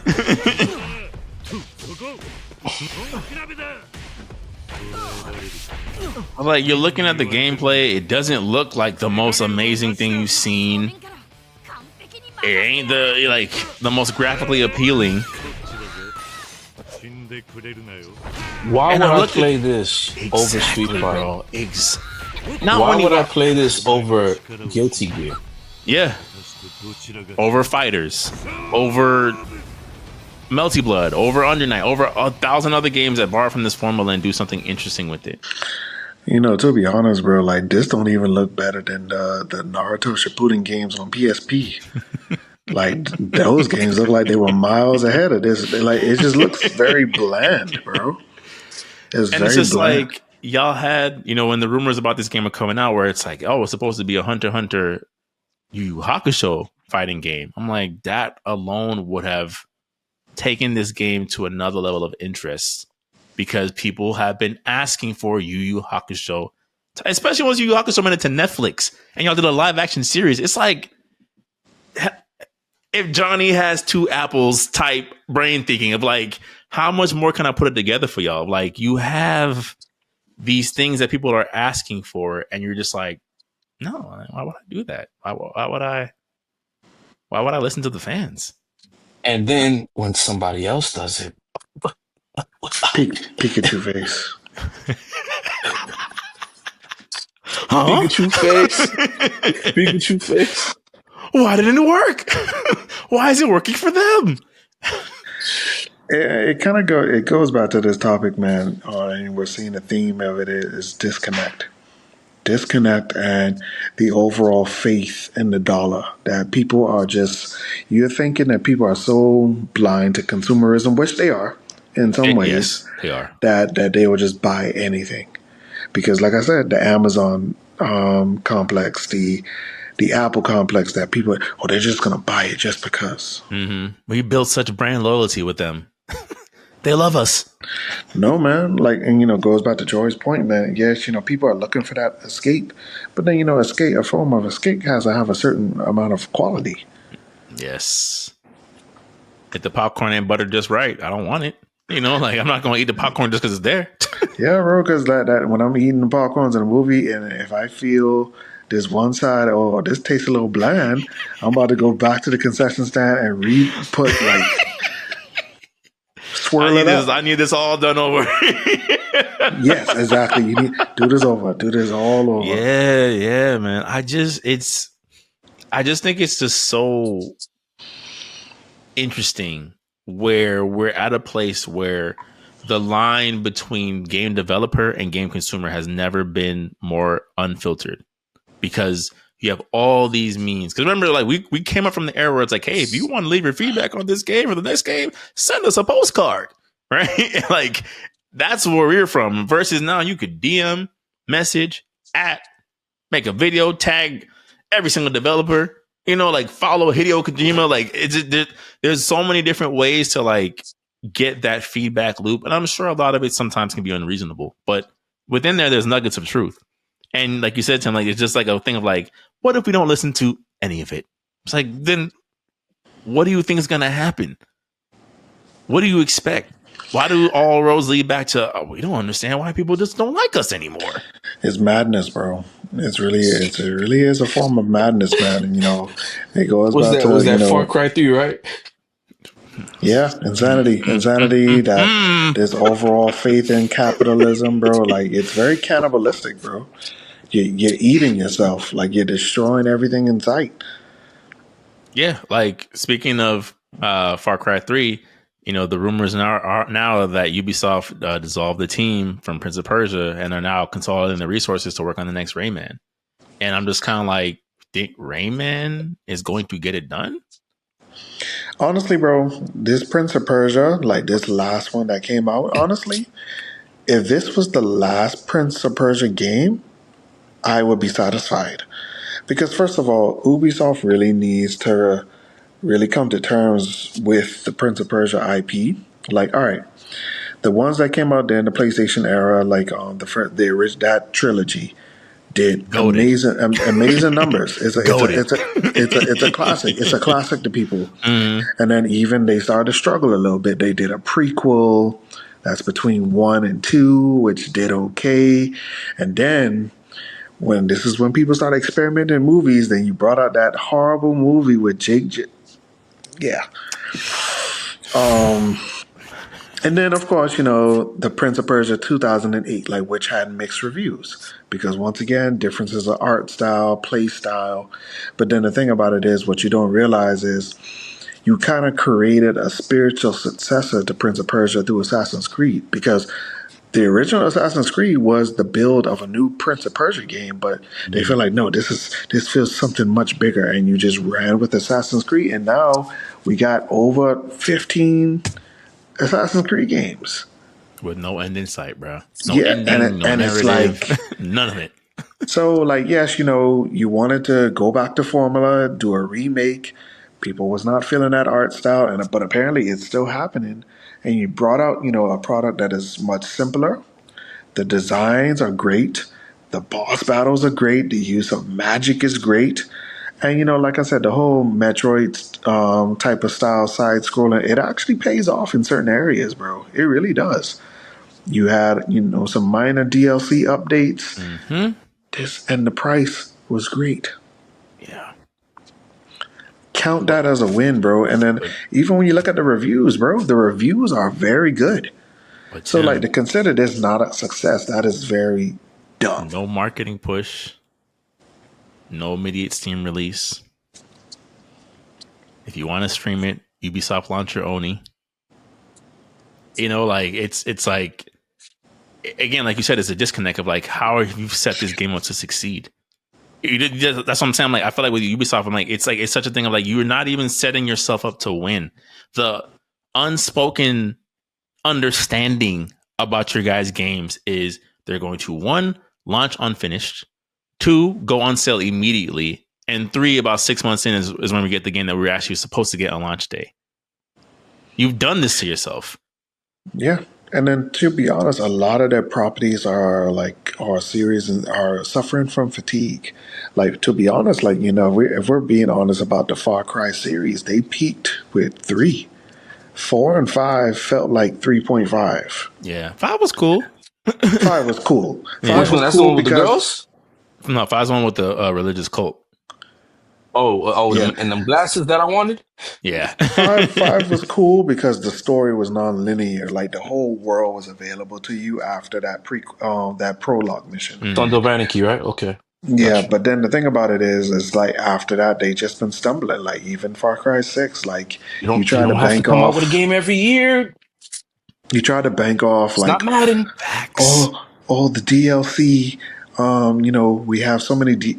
And I think that was the area of DLC crossovers. Oh yeah, we have a Stranger Things DLC. Oh, we have this, we have that, and then but your biggest marketing push was Giancarlo, and you find out he's just a glorified cameo in the game, and he's the main villain. Okay, and then But Tim, why are we selling? and then the Tom Clancy franchise, like it peaked. What was that one? I think it was Siege, right? Yeah, they peaked with Siege, and they've just been a state of limbo ever since. Ghost Recon is not pulling the numbers that they used to anymore. Splinter Cell is in a Ghost interesting Recon place. is okay. Ghost Recon had a 2009, I believe 2009 or 2007 reveal. Had they stayed with that Ghost Recon, we would not be having this conversation about it. But they didn't. They turned it into whatever that was. Then they did the Badlands. If Didn't I'm correct. Ubisoft do Watch Dogs? Yeah. And did that promise? They did not even. Yeah, no. Go. The descent has been. I There told you go. guys. The descent has been. These guys are not who they used to be, and it's time for. There needs to be a union within gaming and a coalition within gaming. Like, look, like if this happens, like, yo, listen, we're not gonna take your advice of these bullies. If these advisors, whoever these advisors are, they're killing the game, in my opinion. Because now you see their hand in everything. Now that you go track back and learn, when did this gameplay started to change? So and so was a part of this. I'm out. And now you're gonna make gamers very thorough in their research. They're gonna see, like, it's gonna be if you're a game developer, man, it's gonna be like you're a candidate for an election. Because now people are like, no, listen, this is where I need my time to escape. I need to breathe. And if you gonna come with these crazy ideas for a game, I'm out, man. Yeah. I never thought I'm I'd out. see the day where I had to pay specific attention to who is writing what on a game. Never thought. I never thought I'd be sharing a Reddit post of like, look, here's who wrote and who didn't write Mortal Kombat. It has never crossed my mind in 20 years of gaming. But now I gotta be like, hey, they're Fast and Furious in this thing. Because When you showed me the that, power of one. when you showed me that, man, when you showed me that, I was like, and that name kept showing up, And people kept. and then the story kept taking, going worse and worse and worse, and now you see it's that one guy's name. And he may not even be a bad writer, right? But it's like, how do you expect one person with no other input to push this world of characters forward? No, I think because to me, even like I would accept that, and I would not accept that because I'm like, yo, to be a great writer, it's not. It's really about being able to know your characters and what makes sense for the world. A lot of good stories, they write themselves. Eisen, Frieza, they write themselves. They write themselves. You're gonna experience that. You're gonna be like, this is the greatest arc I've ever written. And you're gonna be able to overcome that. You wanna know why? Because you have time to actually say, yo, once you write your story to completion, this arc sucks. Let me do this. Now that arc is better than your first arc. You don't have a timeline or deadline to meet. Of course, your own personal one, which I would recommend. You don't want to follow the style of the Eastern writers in the media, right? You don't want to follow Eastern Japan style of creativity because you're gonna die at 50, right? You're trying to meet deadlines, and then you also have to slow down the pace before the anime catches up. Or move at a faster pace before the anime catches up. Your hiatus is non-existent. So, in my opinion, like you have more time to develop a great story. I don't think writing a story is as impossible as people make it seem to be. Unless it's like, but you're probably realizing you either don't know the material well, because all you have to do is pry into one of these guys' storylines and to say like, yo, let's make this the focus and center, or we can subvert expectations and no, it's actually connected to this. I agree with you. I just think what's gone wrong with most modern day writing is it feels like to an extent most of our commentary on these Dragon Ball movies of like, you had a really good idea, there's a really good premise here, and you just stopped. You're like, hey, what if we did this? That's a good idea. Okay, we're done. Like there's no, it doesn't seem like, because again, Mortal Kombat 1, there's things about it. I'm like, this is a good idea. Tekken 8, this is a good idea. Right? Some of the Ubisoft properties. Watch Dogs is a good idea. But you don't, it's just like, hey, he can stop everything from his phone. Okay, what else? I don't know. I mean, what else do you need? You see anybody else doing that? It's like, no, but you need to build this world somehow, right? It doesn't have to be One Piece levels of world building, but can we get Dragon Ball levels of world building? Like, can we get certain like established things that enrich an audience like ourselves to want to like deep dive into the lore, to learn more about like what's happening with this? I think that's a thing, at least in my opinion, that's starting to go left with most media, right? Of like, for example, I've been watching The Penguin on HBO, and it's not like a plug for the show, but it's a breath of fresh air in terms of written characters. Of like, we had this person act like this in episode 1, so when you get to know their backstory in episode 4, it all ties together. All the intent, all of the reactions, all of the ambitions, because this character, although they're not the Penguin, play a major part into his character arc. And I feel like with most modern games that we're seeing now, that doesn't seem to be the case. So I don't know if you guys have any closing thoughts on that, but I just kind of feel like we're starting to see essentially like just main character syndrome or main concept syndrome or main idea syndrome with no time, right? Maybe sometimes they don't have the time to flesh it out, or just no thing of like, this idea is going to work so well. How could we fail? I think it goes back to, remember the discussion that we had with Pokemon where you mentioned it's like, why don't you just build on the gameplay? And to be honest, that's why a lot of people still hold favor to the Pokemon GameCube titles of Coliseum and XD, because the gameplay aspects of those games made you think. Mm-hmm. All those moves that you thought you never used before, like Sleep Powder, Poison Powder, Protect, Safeguard, you had to use those, bro. Mm-hmm, mm-hmm. Oh, if you wanted to beat this person and sweep them, yes, bro, you need to use Rain Dance and Sunny Day. You built on the gameplay. You built on the gameplay mechanics, but then after a while, you just got so used to gimmicks, and you just wrote, "Oh, you want to play as giant Pokemon?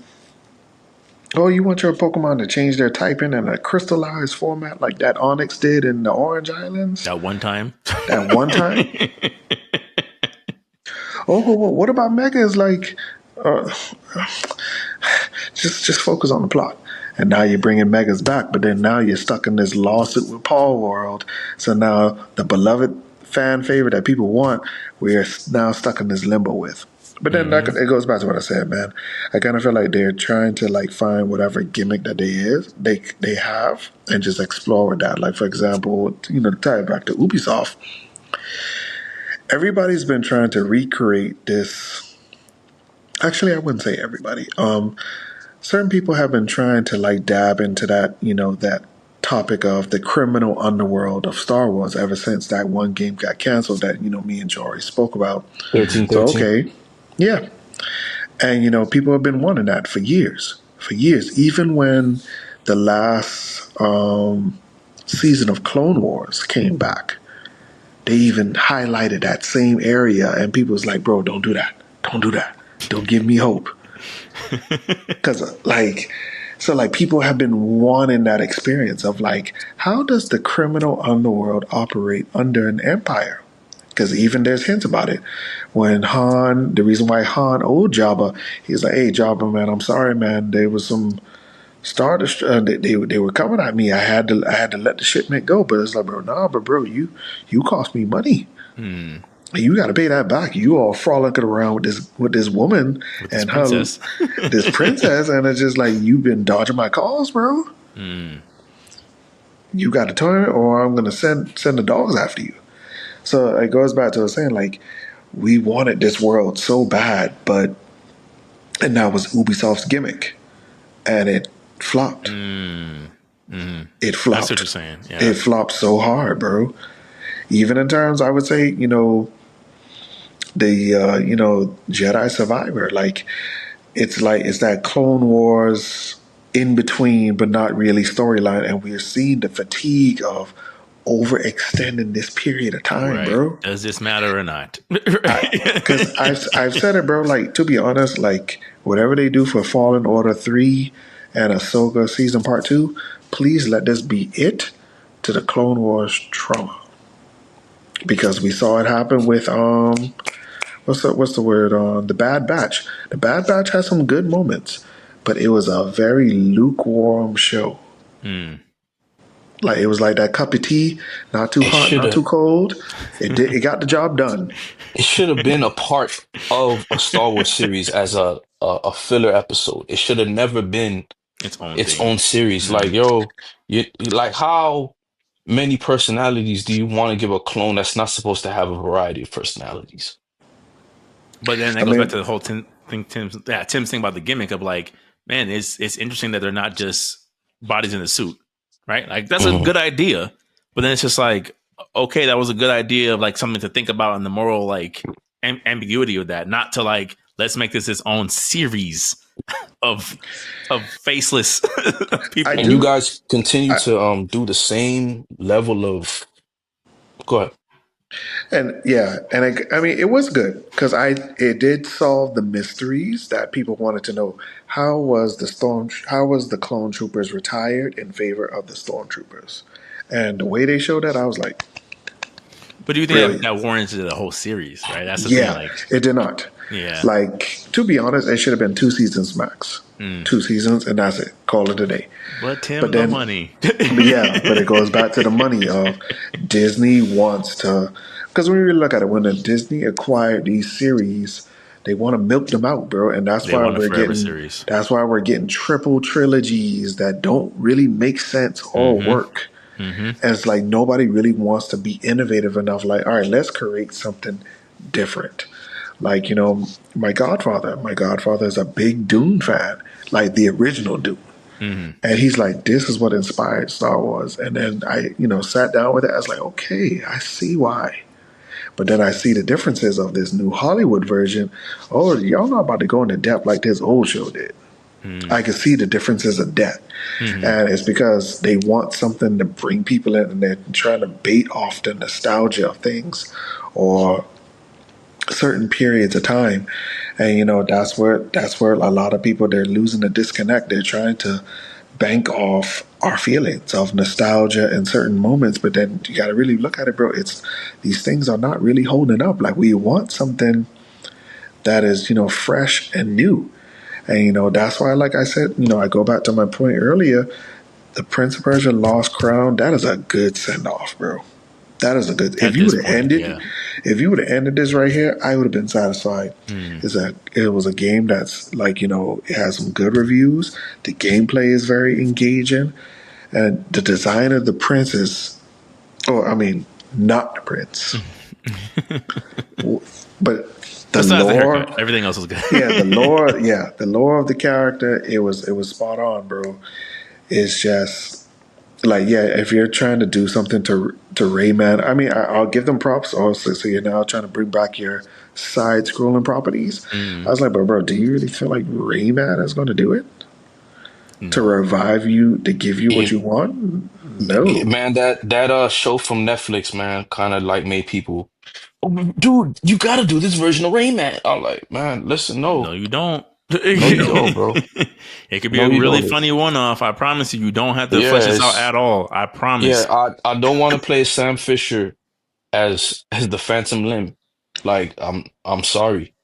I don't care how gangster that scene was. I'm like, yo, one stormtrooper and one Master Chief, man. Like, it's certain things. He gets stomped on the ground, man. Even with these two particular game properties, like that, you're starting to see a trend, like Sega and Capcom. It's like, bro, Sega and Capcom, if you sell me Virgil and Shadow one more time. This one, I mean, Shadow Generation's like, this is it, bro. This is it. Yeah, like, you can't. You got to be base roster from here on out. This is it. Y'all tried it with this. Like, Yeah, like it's like the Virgil format, bro. I can't deal with that Right? no Are more, they in bro. this world or are they not? Like, what are we? What are we doing? So, but it goes back to it's the same thing, man. Everybody's trying to bank off some form of gimmick, nostalgia, a period of time, and we're starting to really see the weight of that all crumble down. Like this gaming community has changed so much. Like there's no more summer festival of E3 no more. The video games awards are just bare minimum, Your as I ads. would say. Yeah. These online segments that everybody does on their own. Excuse me. Sometimes they're hit or miss, and sometimes there's just a lot of people with just unrealistic sales expectations, bro. Just like how you said, bro, people's time has diverted so much. But like, bro, we're not in our houses like that no more. We're not. Just Yeah. like how you brought this up in the chat, like what really made the movie industry tank off. I was like, bro, that makes sense. Was the Great Depression? When you really look at it, COVID was another form of that, where you were just in your house, you were confined to a certain amount of people, and that's what you did. That's why PlayStation has a whole online segment for tournaments because people were just home. Yeah. For hours and hours and hours every day. But then that's not the case no more because these billionaires want you to go back to work. No matter what. No matter what, they want you. They want you to go back to work, bro. And that's just where we are, bro. And I do feel like as companies, they really need to sit down with themselves and understand the economics of the world is impacting their money because yes, these are quality products that people still want to invest in, but it's like people are afraid, man, because right now Sony looking like Apple, where you might get a PlayStation 6 announcement, and I was like, bro, I don't want that. Yeah. I do not want that because there's nothing you could tell me that this system can do that warrants the purchase. Nothing. We've said this multiple times in the pod. Like we've reached the peak of graphics. Well, go ahead. Yeah, we reached the peak, and I'm not saying that's a bad thing because that is a good space for now. But just give us games. Just give us games where we could really, truly enjoy. Like I was so annoyed about like the Halloween promotion from Rockstar. Like, oh yeah, y'all know Red Dead Undead Nightmare is available on PC. I was like, no, bro, we wanted Undead Nightmare 2. Exactly. You basically skipped out on one of the best DLC experiences of life for your next biggest installment, which has a lot of longevity when you really look at it. People are still playing that online for Red Dead 2, bro. But it's like, so no Undead Nightmare, like, it was not in the budget. But yet, Grand Theft Auto has had over like 30 updates. Right. No Man's Sky has just launched another expansion. Yeah. That's like, come on, priorities and allocation of resources, boy. Bro, come on, bro. But yeah, that's where we stand, bro. Yeah. I was gonna say, speaking of nostalgia and pulling from dwindling resources to some degree, right? You're looking at Bleach and how they've handled part 3 of the 1,000-Year Blower arc. You're looking at Dragon Ball Daima, that's now 4 episodes in, right? 2 long running, Dragon Ball being 40 years old almost at this point. And like my closing anime question for you guys is, how do you guys feel these series are handling their current installments? Like, do you feel like, with the inclusion of Ishida now getting a proper holy form, like, does that intrigue you in terms of like, okay, maybe a little salvage this like mostly bad arc and make something happen? I'm happy for Bleach. I'm happy of the support that it's getting, even what they're covering installments. Because I get it, the manga, I could tell they were just like, oh, just here, and enjoy it. And I'm glad that the anime is given much space for it to grow. Dragon Ball Daima, like, to be honest, bro, I've come to the point where Dragon Ball is just in a state of lostness. Like, they're in a state of they don't know what to do without Akira Toriyama. They don't. So yes, we're gonna get a lot of good animation style, a lot of good reels. I should just say, but just like how Jory said it, bro. This story is not going to go anywhere Doesn't because matter. it doesn't matter because they've hit to the point. Like once you started to enter that multiverse madness, I already know how this is going to end. Yeah, there's no I already stakes. know how this is going to end. It doesn't matter. Nothing in Daima matters. Not even the canon stuff matters. Why? Because Super exists. It don't matter that Goku used the power pole. Don't matter that they changed the kids. Once you do that timeline, like this is the most pointless. It's the most pointless. It's the most pointless Dragon Ball Z anything ever. You might as well consider it technically a special. Those Yeah, Dragon Ball Z TV Mm, specials. mm. Those Dragon Ball yeah, Z crossover with Luffy and Toriko. and that Toriko. I don't know why they thought that was gonna work. Let's do Fun fact: Fist of the Toriko was North actually Star apparently really popular in Japan. That's why. At that time. at the time, and now where is it? We No, don't you. even. I don't even. I no pushback here. I'm just saying that's why they greenlit it. yeah. Like, Yeah. So like food, man, and that Goku. yeah, that wasn't gonna be. You know, nah. That Yeah, wasn't. That was that's Fist of the North Star cooking food. Yeah, Daima goes nowhere. Daima doesn't matter. Daima does not. Daima doesn't matter. It doesn't matter because it's not after Broly. It's not after anything. That's in Super. Mm.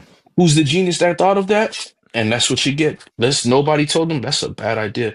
Listen, I think we should make the story move forward because why are we doing anything after Boo? That's not the most popular saga anyway. Um, Yeah. why? Why yeah. are you reverting only Goku to kids? You don't think Vegeta, Piccolo, and the other guys would have made um the adventure more fun? If you really want to do adventure, people like, in my opinion, like I don't the excuse to say that's too many characters, that's foolishness, man. You already have an ensemble. You can utilize these characters and give them their shine. Daima could have been a celebration of every character getting their shine.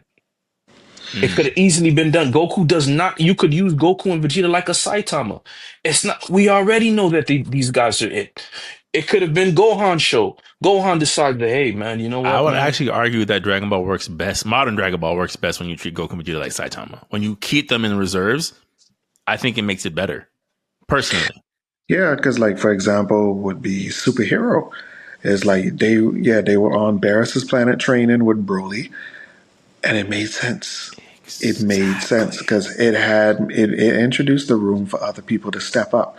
Because like even like you had 18 involved, you had Krillin involved, you had finally Goten and Trunks involved, and then you just threw all of that away, bro. Mm-hmm. You just threw like you renege like your partner in the game of spades, bro.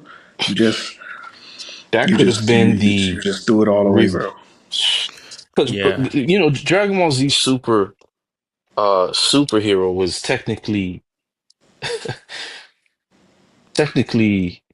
Horudegar fused with Bio Broly, Yeah. fused with Second Coming Broly. Yeah, not so Maybe much that's a that. stretch. Definitely Yeah, hints of not the so Cell much. Saga. Like Yeah, and highlight reel, and Cell just Saga. just I think to No, Tim's and point. actually, let me jump on Jory's point because one thing I didn't like about superhero was because you remember in the manga, and this is why, like, bro, the manga is like. So you mean to tell me Gohan was still inspired after the Tournament of Power? That even after the Tournament of Power, him and Piccolo were still training together. They had tag team moves together, just like them other two Namekians. Mm-hmm. Like they were seriously focused. But you introduce this film, which once again takes place after the Tournament of Power and probably pointless, before Moro. Okay, pointless. whatever. Why did Gohan revert back? That doesn't make sense. That doesn't make sense whatsoever. After unleashing beast mode, Gohan's temperament now is, yo, you know what? I'm gonna learn math and beat people up. Yeah. No, I think with Daima, it's just one of those things where like I think And for another thing I have a problem with. I'll all go right, let ahead. me get my little point Yeah, off real quick. go ahead. I feel like Daima is good for lore building, and that's it. Like I think we're reaching a point with Dragon Ball where like there's nothing else to give story wise. It's for the reals. Yeah, that's what I'm saying. Like I think other than like, hey, did you know Deborah had a father? Did you know? Like it's like, okay, that's cool. I'm glad that we know this now, but so right? Like so what? Like what more would you want? Why do I need another form to look forward to besides Ultra Instinct? Right? Like that was like the peak invention Toriyama could have gave us before he passed. We're like, but we need more. We need them to fuse into Ultra Ego Instinct. It's like at a certain point, I'm just like, I just give me a conclusion. If you're not going to push the story forward, that's kind of where I'm at with it personally. I'm like, there's nothing for me to be excited about in the Dragon Ball universe. If that makes sense. What were you going to say, right? Yeah. So Gohan's a historian. No. What's his occupation? He's just a math teacher, professor, Scientist. Yeah, he scientist does. that studies bugs. Yes. Okay. All right. Forget it. Point killed. Oh, okay. Because I was saying if he was a historian, like you wouldn't want to have Gohan go on adventures into space. Why would he want to be earthbound? But he's not. He just studies insects. That useless Zelda mission with that girl. Okay. Let's do that. It's a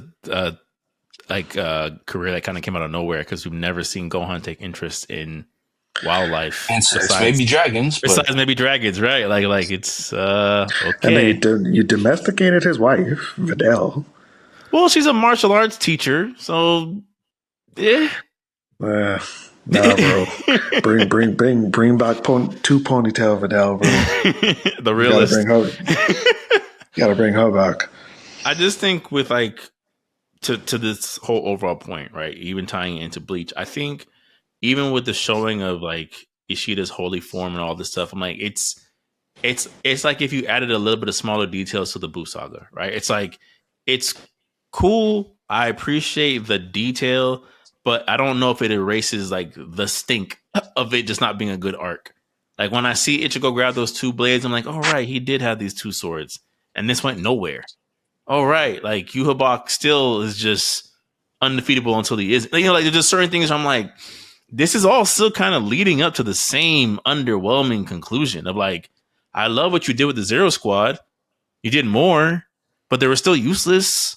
Like it still has to hit those things of like, I'm just disappointed in a different way now, personally. Yeah. Yeah, because like even the whole thing with Kenpachi and Yuichiro, like there was still some plot holes that they didn't cover, and I do feel like they only have space for so many things. It's just it kind of goes back to Joy's point, and they've written themselves into a corner. Yeah, like imagine Tim, you see Grimjaw and they still don't confirm if he's a Vassal Lord or not. You're gonna be like, why was he? What was the point of even doing this?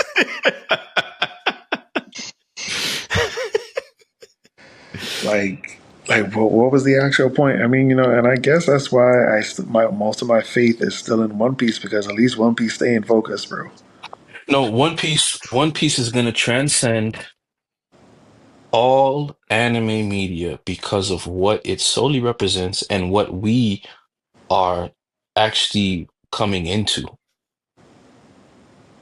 within society. The desire for freedom underneath. The desire for freedom underneath. So underneath control and perception. So One Piece is going to be, if my child says, Dad, I know you like Dragon Ball Z, but One Piece has kept its vision consistent throughout the entire series. Bro. I said, bro, son, I can't even complain. Do you want to know why? Because I too enjoy One Piece. One Piece inspired me to maybe take my story in a direction. That's why you're sitting on this $2,000 pillowcase. Yeah, right. That's why we can go ahead and feed the poor. Like even like the last episode with Garp, like remember they had the flashback with Kobe, like, why did you join the Marines? It's to save the future. So like, let's just say if there was an old man and a baby about to be ravaged, who do you save? There's like, oh, all right, we'll get the elderly first and then try to come back. Like he's like, no, you leave the old man behind, and the old man was him. You leave me behind and you save the future. And I was like, and then of course, you're watching it in Japanese, like, God, Tujo. I was like, Taicho. So him and Aokiji fought, Yeah. yeah. And they left him behind. and he beat him.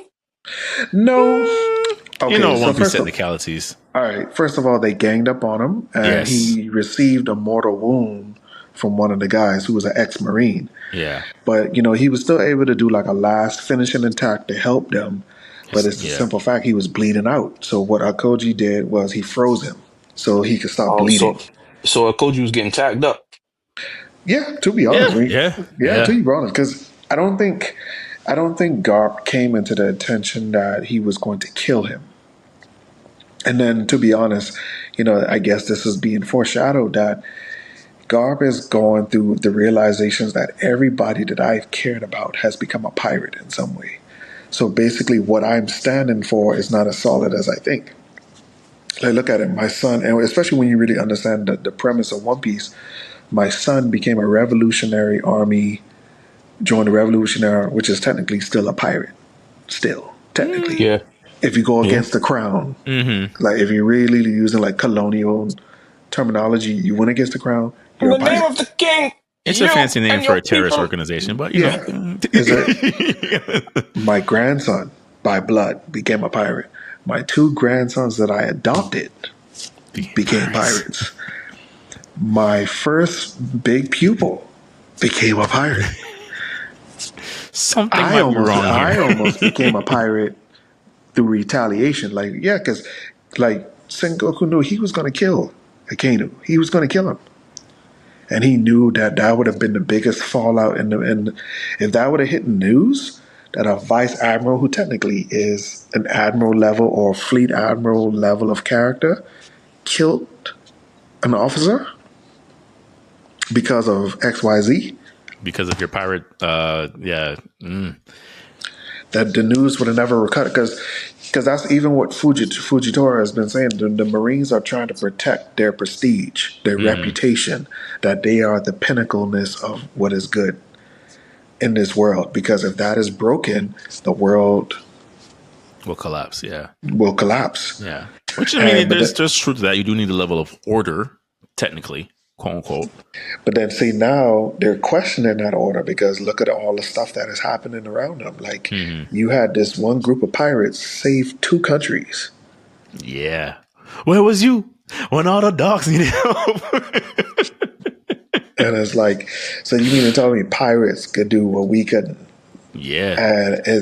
And that's a very heavy reality to sit with. So, and then it goes back to the point, man, like One Piece is so consistent, bro. It's like, bro, you can't. It's hard to deny it. You know what made me like look at One Piece in a completely different light besides the action wrapping up? The package that Big Mama got that was foreshadowed all 20 episodes ago. the way. 2 arcs ago. To me, that package was MVP. And I just was like, I paused it and I looked and I said, you know what, dog? If I won't even argue against One Piece anymore. Like, no, One Piece deserves.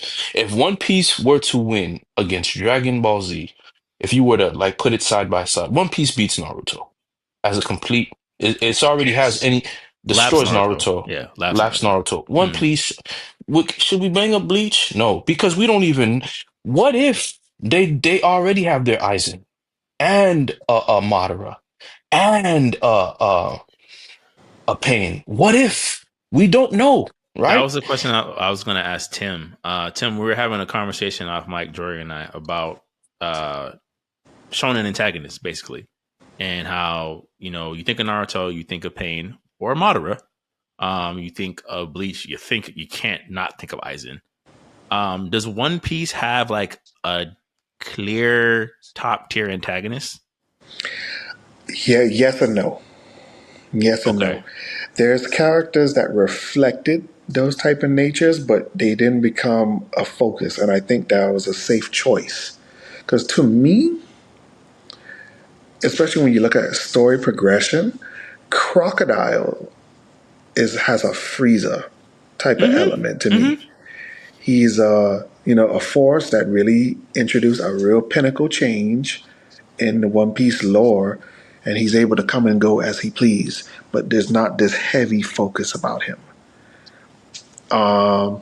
Cell, I honestly felt it was Lucci Yeah. when you really look at it, and Doflamingo was like more of like an end game character for Boo, because when you really look at it, he literally was the last warlord that they had to face, and then you just moved on to the Before Empress. Emperors. But I guess like my thing, the reason why I asked that is because like I feel like when you start talking about, you know, who's the goat list, right, of like shonen antagonists, it's just like I feel like regardless of how you feel about them and how they played out, you can't take Madara Pain Aizen off the list. You definitely can't take Aizen off the list when it comes to antagonists. But I feel like with One Piece, it's like, yeah, they've had some great antagonists.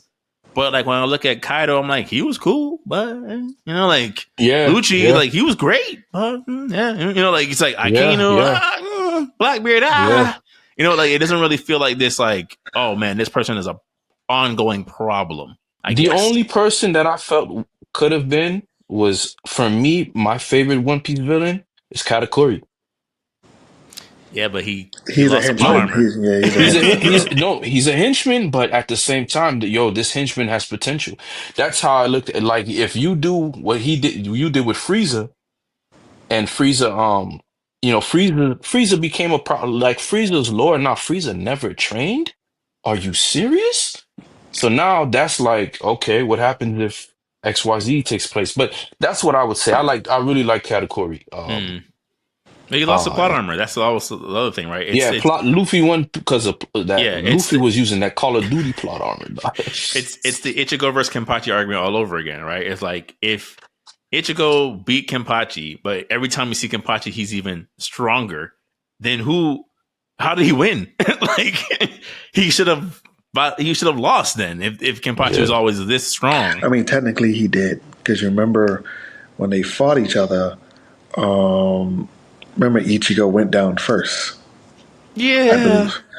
So technically, like, he did overpower him. You know what I mean. Nah. You know what I mean. It's the same thing with Katakuri. They both collapse, and Luffy gets up first. But we all know Katakuri. But that goes back to the theme of One Piece. Well, one of the underlying things is willpower. And remember, there was a video on that, and I'll share it with you guys. And it brought a lot of things. Then, if that's the case, man, and it brought a lot of, like, you know, concept aspects of, like, what is really everybody fighting for? Because, you know, that's what we see with Okoji. Like, what is he fighting for now? Because ever since what happened with Saul, he started to question a lot of things. And then, of course, the icing on the cake was that fight.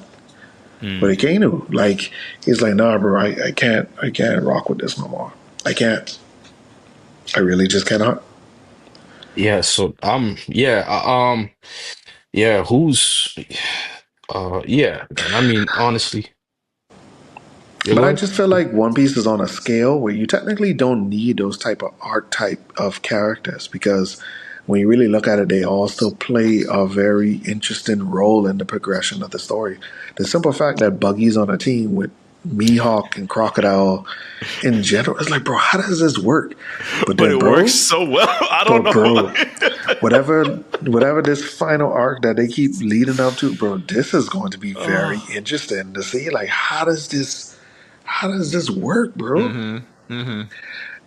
And it's just like, because even when Luffy fought Lucci again, like, I was laughing because, like, bro, this is so funny to me. And honestly, it made sense.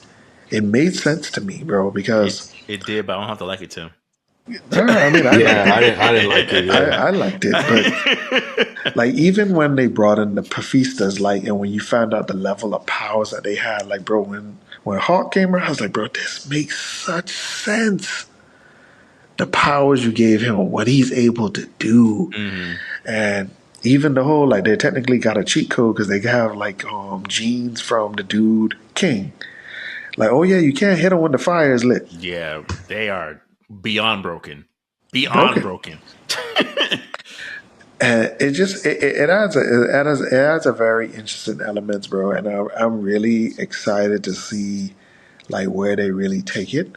Because like I said, man, like this final battle, bro, like it's going to be a lot because you already know some new power ups are coming.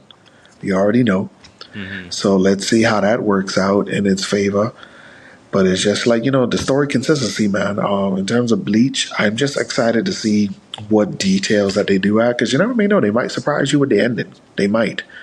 If they feel like they've had some times, you could kind of like, and you brought this up at one time, you could treat it as like a director's cut.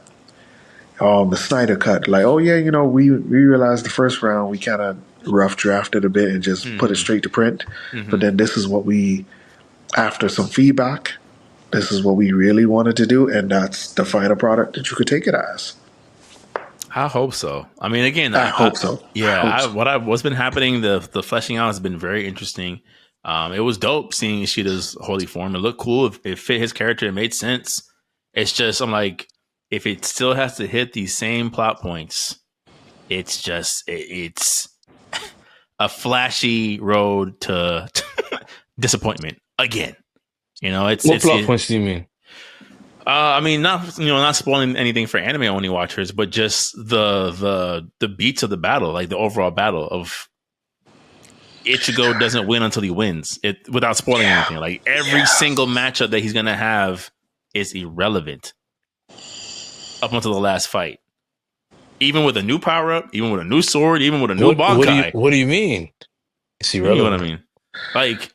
You got to read it, bro. It's too much to explain. It's too much to explain. We paused it for too long already. So you basically telling me he has what would I say? He has armor, basically like unlimited lives up until the final battle. No, it's all right. All right, it's all right. Well, first of all, Ichigo is at the point where he's now fighting as a Quincy Soul Reaper hybrid. Okay. Well, actually, a triple hybrid, like Okay, Soul Reaper, quadruple Hollow, Hey, all right. Quincy hybrid. I get it. He Now, can't lose. which is cool. But then up until a certain point, none of that matters. Yeah, And because it's just like, he's too strong to fight the henchman, but not strong enough to fight Yuhabak. So he's in this weird place where he's can't do any of the cool things you would like to see from him as the main character, because if he fights who he fights that isn't Yuhabak, he should win, but Yuhabak is broken. a cheat code. Yeah, so he's going to continue to lose. Yeah, so it was a lot of confusing elements. And then even some of the henchmen fights, bro, like even some of the henchmen fights, like some of them ended on weird mid cliffhangers, and it's just like, okay. Okay, so nothing was like, okay. It's like the stakes are there for sure, but when you start introducing characters where it's like, it feels fan fiction esque, like, yes, like Izuru, like Tim's legendary run against Izuru. It's like how did we get here from where this fight started? How did we end up? How did the captain leader face off against this guy only for Izuru to be the where the clash ends? All right. No. Who's this guy? Quincy Thor? He's immortal, you say? All right, well then, what are we doing? Yeah, man, that luchador Quincy was a wild man, dog. But okay, yeah, but even that, like, at least you had conclusions. I just feel like Tim said, like, unless they take it in a drastically different direction, if it has to go beat for beat, it's done. It's we're right back where we started. But all right, I think that wraps up the podcast for the night. Fellas, as always, I appreciate having you guys here with me. I think the podcast works at its best when we're all three here. Tim, I'm glad you're feeling a lot better to be able to join us tonight. For a couple of PSA, listeners, watchers, and everybody in between, we are on the road to try to get monetized across all platforms. We would love to do this more. There's a lot more things that we would love the opportunity to do, but due to the demands of our adult lives at the moment, it's fairly difficult. So I will say, with each subscription, each comment, each share, when you put us on when you're about to fall asleep, yeah, Road to 1,000, guys. all of that Road to helps. 1,000. Yeah, we roll to 1,000. All of that helps us get to where we would like to take this podcast. So any bit of help is appreciated. Shout out to the people who have given us feedback and love the show and have been consistent in giving us feedback that, warms the spirit. Definitely puts a little bit more of a battery in my back. So just continue to like, comment, subscribe. We'll continue doing this as long as we're able to. So that being said, I am Antonius DaGamer, Mykale Smith, Super SS Rank, and we are the Press Start Select podcast. Until next time. Guys, stay encouraged. We love you. All right. Enjoy your day. Peace. Peace.